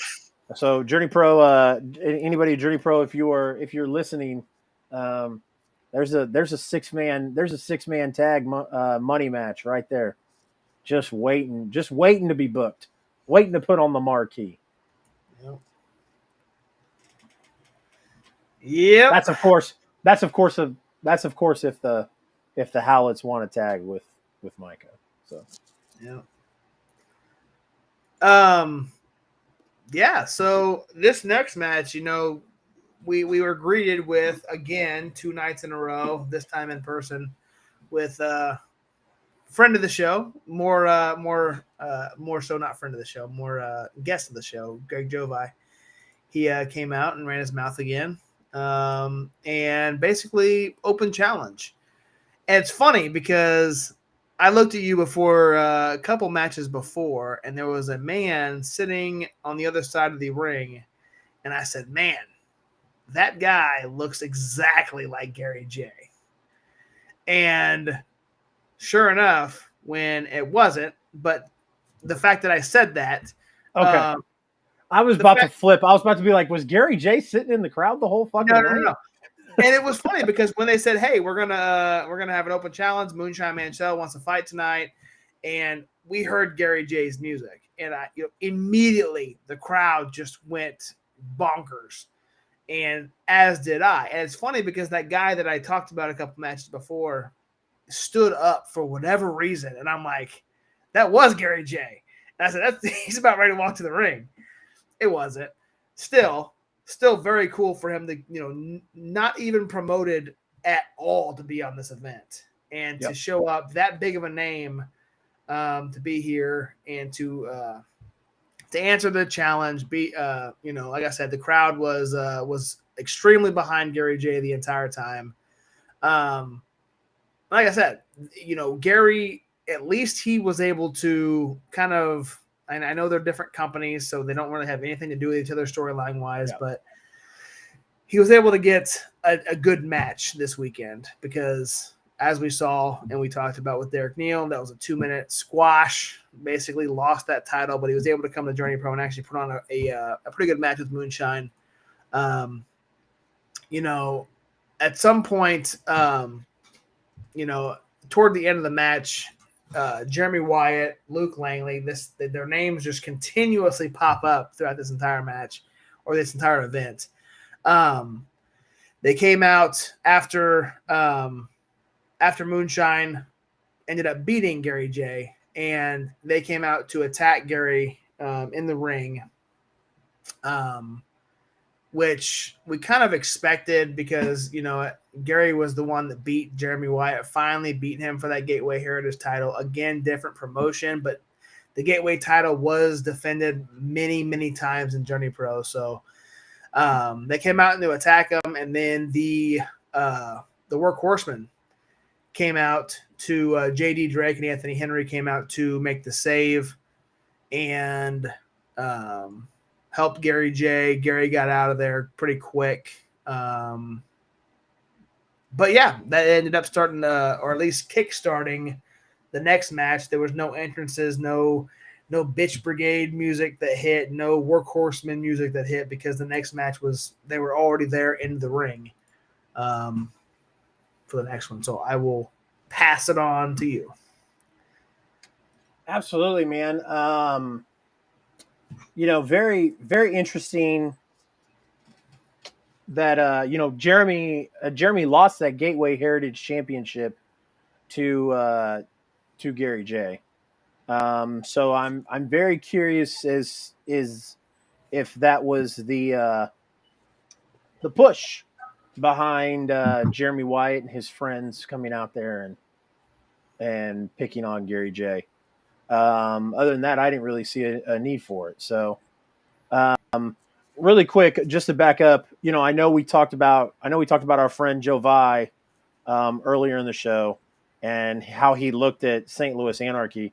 I will mention that Great Joe Vi again came out just stunting. Big gigantic chain on his pale hairy chest. While he has an open shirt on. And I'll tell you what, man, to have that type of confidence, like I said, he's lost a little bit of weight since May or maybe it was April or whatever. Whenever we first saw him, he's lost a little bit. He's been in the gym training. I know he was training for that Christian Rose match, but man, he is showing up and showing out because that open shirt with the gold chain hanging on that hairy chest, I was like, wow. I said, man, I wish I could walk in a room like that. Right. Well, it's funny because, you know, his chest, you say his white chest, I want to say his red chest because his chest was still, you know, visibly red from the night before, from when Christian Rose slapped the shit out of it like 10 or 15 times. So, yep. Speaking of slap,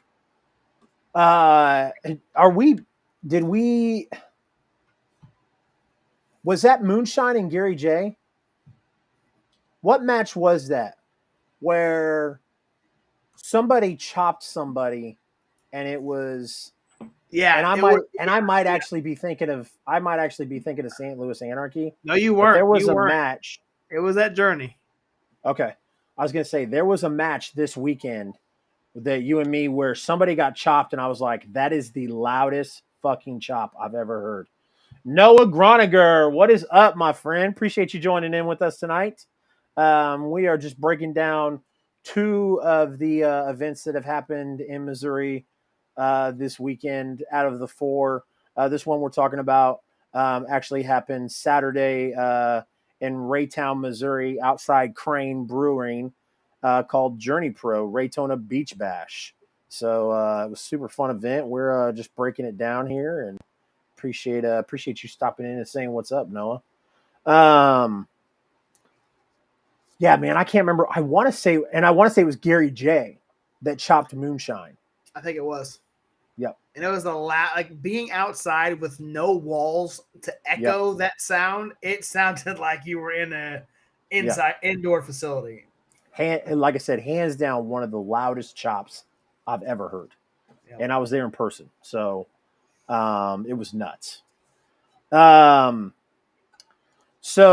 the reckoning against the Workhorsemen, crowd was super behind the Workhorsemen.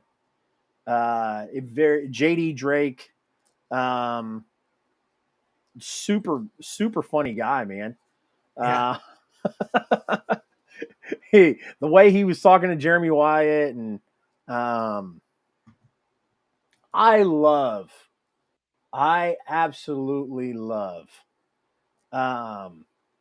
when Wyatt talks shit to little kids. It is so funny. Like, and it's almost like when you look at Jeremy Wyatt, there is nothing. Jeremy does a fantastic job at playing the role he plays. Because when you watch Jeremy Wyatt, there is nothing about him that says, I'm a good dude. Nothing. Like I'm sure outside of wrestling, like he's a great guy. But the character of Jeremy Wyatt, just looking at him.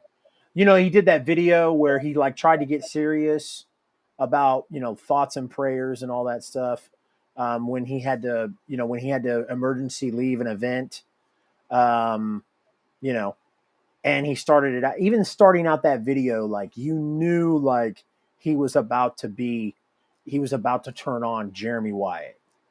You know, like I said, there's nothing about Jeremy Wyatt that says I'm a nice dude. And to watch him like yell at little kids and almost break character because they're yelling at him. He's like, shut your mouth, you shut up. And it's like, you could see him almost breaking. Yeah. And it's gold for me. So, and it's a good contrast because while Fowler and Langley are, you know, fuck you, middle finger in your face, fat piece of shit, your mom sucks, blah, blah, blah. Jeremy Wyatt's over there arguing with little kids, like on their level, you know, like he's not saying anything, you know, like he's not stepping over a line. Right. We know that Jeremy can, plenty of times. Yes, plenty of times. Yeah. I'm sure the St. Louis Anarchy crowd loves Jeremy Wyatt. Oh yeah. Just don't get a pizza in the front row. Don't get a pizza in the front row when Jeremy Wyatt wrestles. Yeah. Poor guy. I'll never forget that. That made me cry. Anyways, so Anthony Henry was later pinned while Wyatt grabbed his leg from the outside under the ropes, but the referee didn't catch it. And Jeremy Wyatt and his bitch brigade grabbed another win. And it was just, and that's why, like, I feel that storm brewing, you know what I mean? Like, cause there's Wyatt and Fowler and Langley, and they all kept getting the upper hand all night. So it was like every single time we turned around, it was more Wyatt, more Fowler, more Langley. So, you know, it's coming. It's coming. It's coming, man. So, very interesting to see, you know, Wyatt and what the Reckoning have, or what the Reckoning will do in the future months. Yep.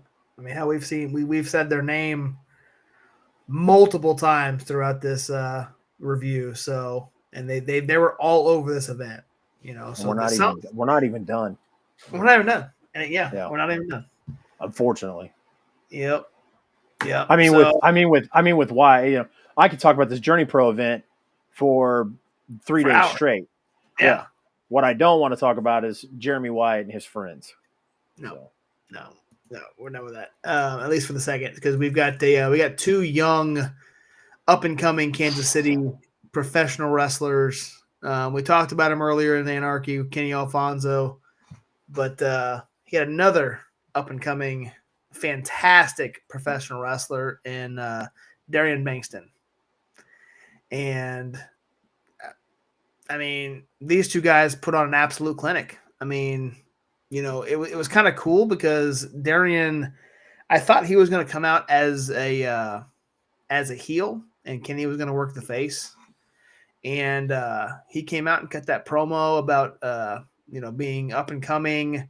This is going to be a showcase of the two future stars of this. And it wasn't like a heelish, pompous attitude. It was a legitimate saying, hey, when I think of the future of Kansas City professional wrestling, he listed off a good bunch of guys. Kenny Alfonso is one of them. So it was very genuine, in my opinion. This promo, it was more like I feel like it wasn't even an in character promo. That's how good of a job Darian did with that. And yeah, man, like this match was. I do wish it was in, the crowd was hot throughout the entire match, but since it was outside, and I said this earlier, about that chop, there was no walls for the echo for it make it to sound like it's loud. So like everybody would scream and the sound would just go away. Yeah. Right. So it didn't sound like a hot crowd, a hot match, but the crowd was loud the entire time. So I watched it back on the Twitch stream, and it sucks. It didn't sound like, it sounded like the crowd was dead. It sounded like that most of the night too. But we were there, and that was not the case. No, the crowd was not. They were. This was the most hot that this crowd was into it. It was crowd for most of the night, but I would say it was very loud during this match because it was back and forth. The match pretty much virtually stole the show up to this point. And Darian has really he has put on fantastic matches in both Kansas City and St. Louis. We've seen him in a few matches in the St. Louis area as well. Absolutely. And as much as we praise Kenny, and rightfully so, Darian deserves just as much praise because his stuff is just as good as Kenny. And this was whoever made this decision to book these two against each other on this night was, knew exactly what the hell they were doing because it was a hell of a match. And, Kenny ended up getting the win. He beats Darian. And then at the end, it was kind of funny because Kenny's up on the top rope celebrating with the crowd. The crowd's cheering. Darian comes in behind him, lifts him up on, probably surprisingly, I don't know, kind of walks underneath Kenny as he's on the top rope, picks him up onto his shoulders. Kenny doesn't really know what's going on for a second. Pretty cool moment. They celebrate together. They both kind of solidarity. They drop to a knee, raise a fist together, and roll out of the ring together, walk backstage together. So very cool moment, very cool match, and extremely, glad that I was there to see that in person because Kenny and Darian are going places, and can't wait to see what they do to finish out this year. Absolutely. The next match, just to kind of like pause before I move on, I do want to say that Kenny Alfonso and Darian Bingston had a special moment after the match. They got down on a knee and raised a fist. It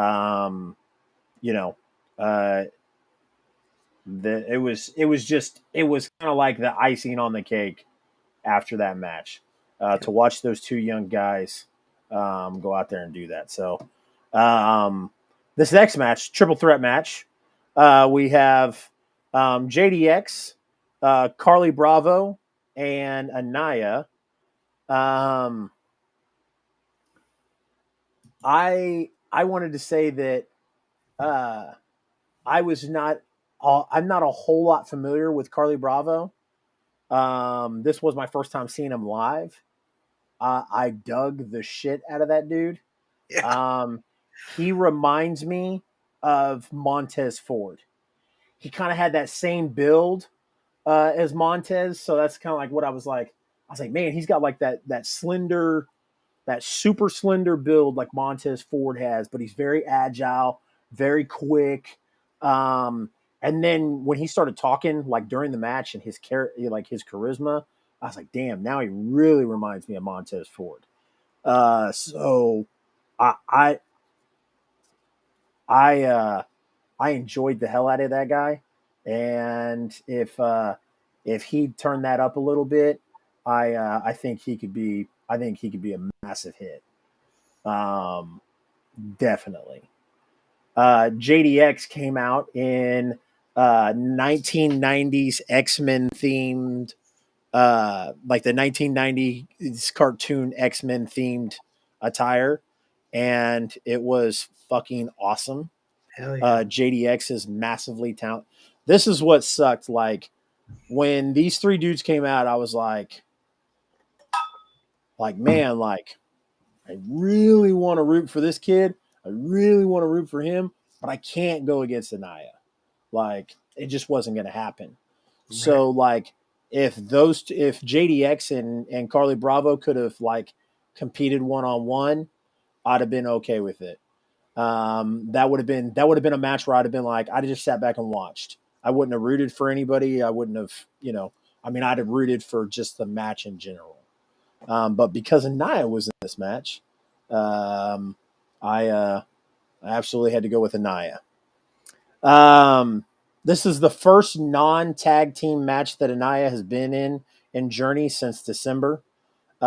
He faced Gary J at the 78 Weeks Later event, which was the first show back after the pandemic shutdowns.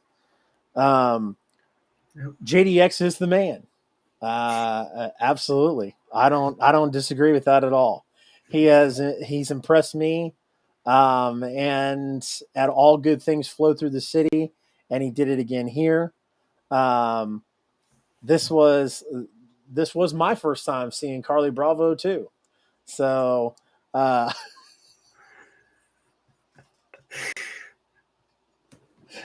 what an athlete, dude. Dude is phenomenal. So, at one point, JDX gets thrown out of the ring and pretty much falls onto a 10-year-old girl. He caught himself and didn't put any weight on her, but that girl was scared shitless. She was. Yeah. She was like shook. She stood up and I don't know if it was her mom or her sister or whoever, but she put her in a different seat. Yeah. But that back was awesome. To yeah. And it just happened to be right where that, the barricade in the middle of the ring was kind of separated. So there was no barricade. It was like anarchy style right there. So yeah. Yeah.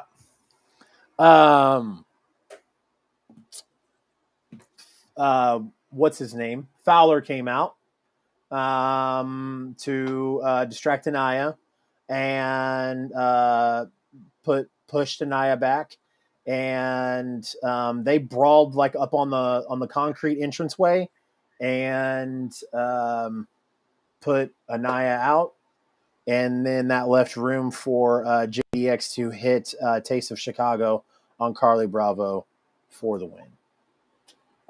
So again, like I said, where it seemed like we were almost done talking about the Reckoning, we weren't. So something's got to give, man. Yeah, something's got to give. They're damn greasy paw prints over this entire event. Yep. So luckily, almost as greasy as Jeremy White's bald head. Almost.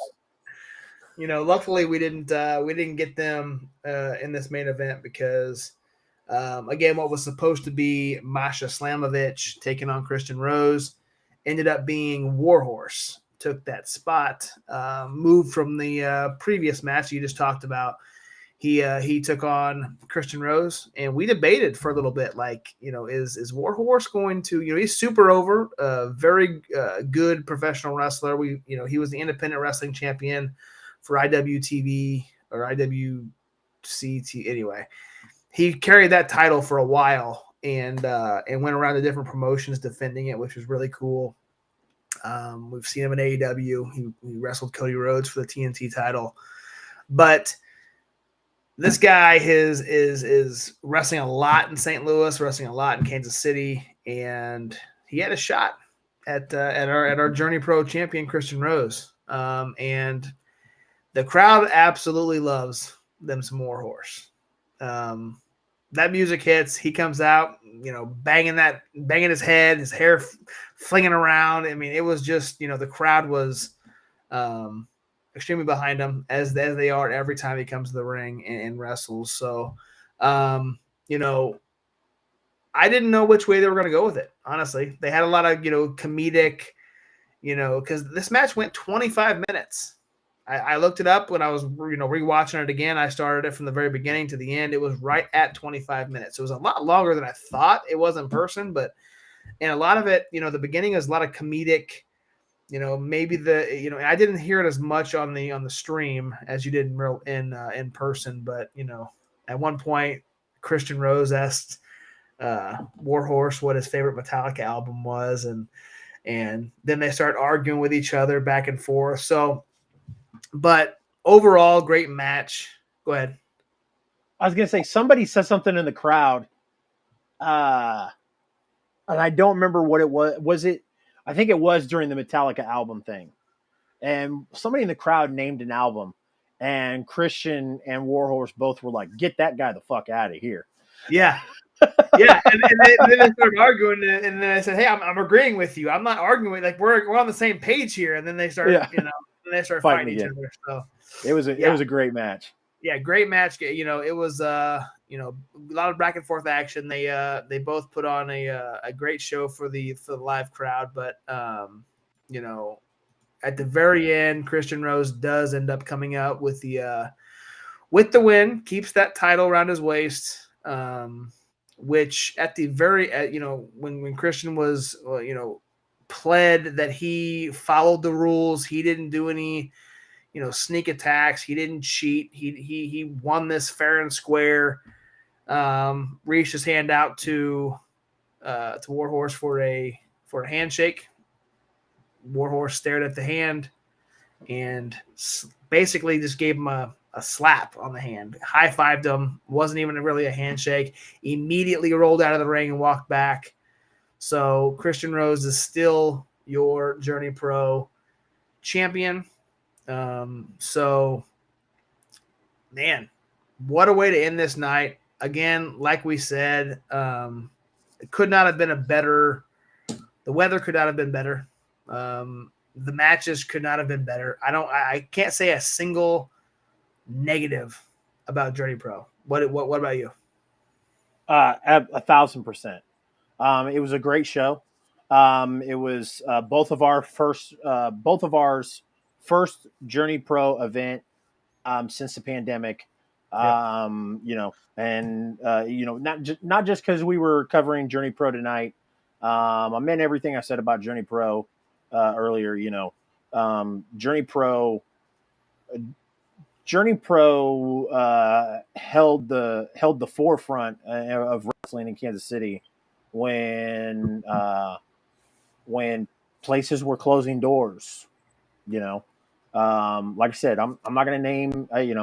There's super popular promotions that aren't around anymore that people speak very highly of, and I'm not saying, not even touching that. What I'm saying is that Journey Pro deserves their flowers plus more because of what Walter, Chris, Hartswell, and all them have done. Like I said, the talent that they've pulled through Journey Pro, Shotzi Blackheart, Warhorse, Dak Draper. Dak has made appearances in Journey Pro. Gary J, Jeremy Wyatt, all the Kansas City native guys, plus some of those big names that have come through there. It's awesome. So, and like I said, they deserve all that praise. I did want to take a minute before we move on. A lot of people, a lot of people who go to local independent promotions will notice that there's wrestlers selling their merch, and there's also, a bunch of other, vendor type, wrestling vendors, so to speak, at events. I got this wrist bracelet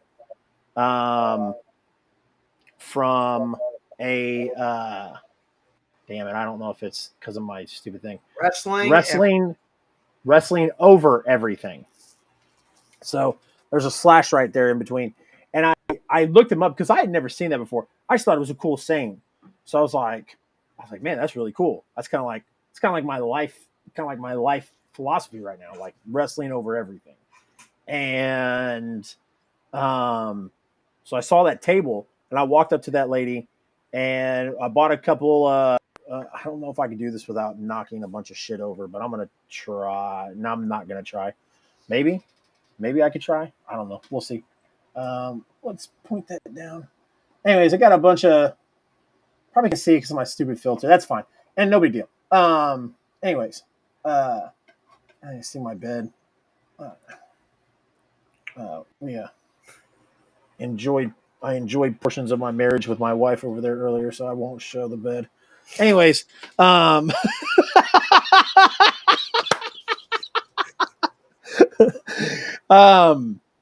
I looked them up and on social media, and this is crazy. So it's two dudes who grew up loving wrestling, expressing said love through dope clothing. Our goal is to make money, but we might as well keep you fly as well.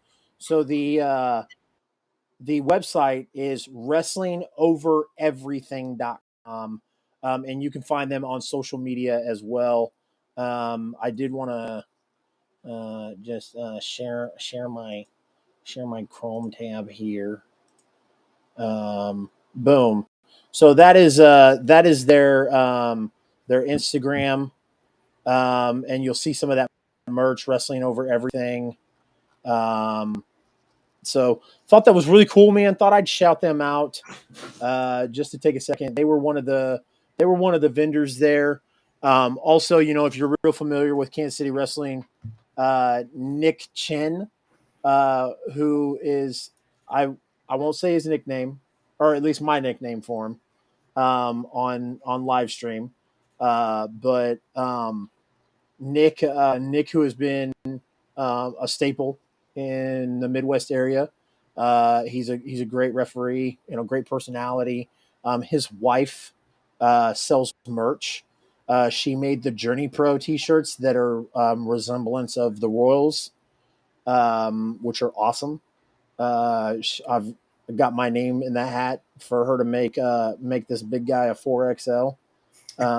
So she said she was going to whip out the tarp and get it sewed up for me. So,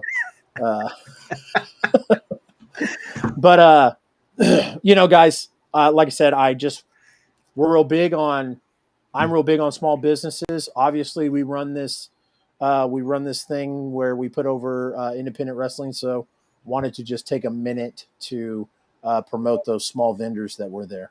Absolutely. So. I think we got something. Coming up later this month, don't we? I think so. I can't really put my finger on it, but there's an event coming up. There's a CSW is putting on an event August 27th, Camelot Ballroom, Overland Park, Kansas. We've said it many times, and we're going to continue to say it many times. The I-70 Hot Tag is your official podcast sponsor of CSW Horseman Country. We're going to see AEW legend Arn Anderson, wrestling legend Arn Anderson, with his son Brock teaming up with Ace Steel to take on Jeremy Wyatt and Vic Capri. It's going to be a fantastic event, guys. 5'3" Vic Capri 5'3" as the August 18th special guest of the I-70 Hot Tag, Dak Draper would say. Man, Dak Draper going to join the I-70 Hot Tag. That's going to be a fun show, guys. That is. It's gonna be fun That show. is. But speaking of fun shows, we have a couple of shows coming up later this month, don't we? Yes, we do. Prior to Horseman Country. Prior to Horseman we, Country, yeah, we've got a few in August here, August 13th. That's the next independent show in our area, in our vicinity, UUCW. For those of you who are unfamiliar with them, that's United Underground Championship Wrestling. They're holding an event in Wichita, Kansas on August 13th. The P-Boys are going to be there. SK Bishop and Campo Meyer is going to be there in action. So you saw in the break, if you guys stuck around during the break, all the wrestlers' appearances are going to be there. They don't have matches set up yet, at least I can tell, but they do have the the wrestlers who are going to be in attendance. So a week later, on August 20th, PIW, Premier Independent Wrestling, presents a show called Aftermath. This is happening in Lawrence, Kansas, and Matt Cross will be wrestling there as well. So that's going to be a fun show as well. And then a promotion that we've never covered here, and I'm not sure if they've ran a show since we've started this podcast or not. I know they were on a break there for a little bit. It's called WrestleMax, and it's called. They're just doing episode 8. WrestleMax St. Louis presents episode 8. They're going to have a fatal four-way match. Marco Stunt, the Quad Father, Camaro Jackson, Mike Outlaw, and Darian Bankston. That's going to be a hell of a match. The owner is I don't know his real name or his name currently, but in the NWL, he was in NWL as Todd Letterman, and he owns WrestleMax. So we talked about it a little bit with Brian J. Bebe when he was on the show. Again, can't remember his real name or his gimmick name now, but it was Todd Letterman. He owns WrestleMax. So that pretty much rounds out August, other than the Horseman Country. So before that, we got some exciting shows for the I-70 Hot Tag. Yeah, that main event at WrestleMax, I don't know, man. Something sticks out like a sore thumb to me. Might be the fact that Marco Stunt is like half their size. Yeah, half Kenny Alfonso's size, and that's saying much. Yeah, like so. Yeah. I don't know if that's gonna be main event. That is gonna be one of their marquee matches for sure. But I agree. It was a dude like.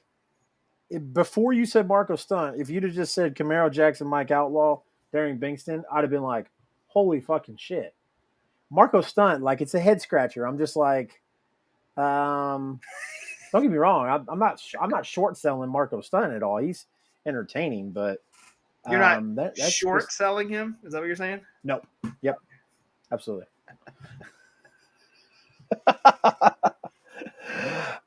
We do have some fantastic episodes coming up for the I-70 Hot Tag. I've just got the one listed on Thursday. Do we want? Let's not talk about any others right now other than Thursday, because Josh, tell everybody what we've got going on Thursday. Oh, man, it's we're going to start promoting it very heavily right after this show and into Thursday. Yep. We announced it a couple weeks ago. As we just said, the main event of Horseman Country is going to be Jeremy Wyatt and Vic Capri taking on Ace Steel, who is in AEW, and his tag team partner, the next guest on the I-70 Hot Tag this Thursday, August 4th. Brock Anderson is going to be on the I-70 Hot Tag. I do not have the graphic ready to pop up on the screen. That would have been great, wouldn't it? But anyway, we're going to share it out right after the show. We got videos, we got promos, we're going to be promoting the hell out of it in the next couple of days. So extremely excited. Brock is going to take the time out to stop by the show and talk about his upcoming match at Horseman Country and what can we expect to see? Him and Ace coming into town and taking on two of the top guys here in our area. So gonna be a fun chat. Make sure you guys tune in. It'll be fun. Absolutely, man. AEW wrestler Brock Anderson on the show. We talk wrestling with him. We're going to talk growing up in a wrestling household with him. We're going to talk his ventures in AEW right now with him, and we're also going to be talking, of course, August 27th, Camelot Ballroom, Overland Park, Kansas, Horseman Country. So definitely tune in Thursday. It's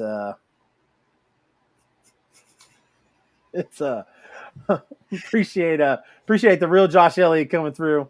That is badass. I cannot wait for it either, Josh. Appreciate the comment, sir. Other than that, as usual, guys, the social medias, we want you to check them out. Like I said, pushing the social medias, trying to get as much out there as possible. So please go follow CR Media 1988 on Facebook if you haven't, Twitter if you haven't, Instagram, Twitch, TikTok, all of that stuff.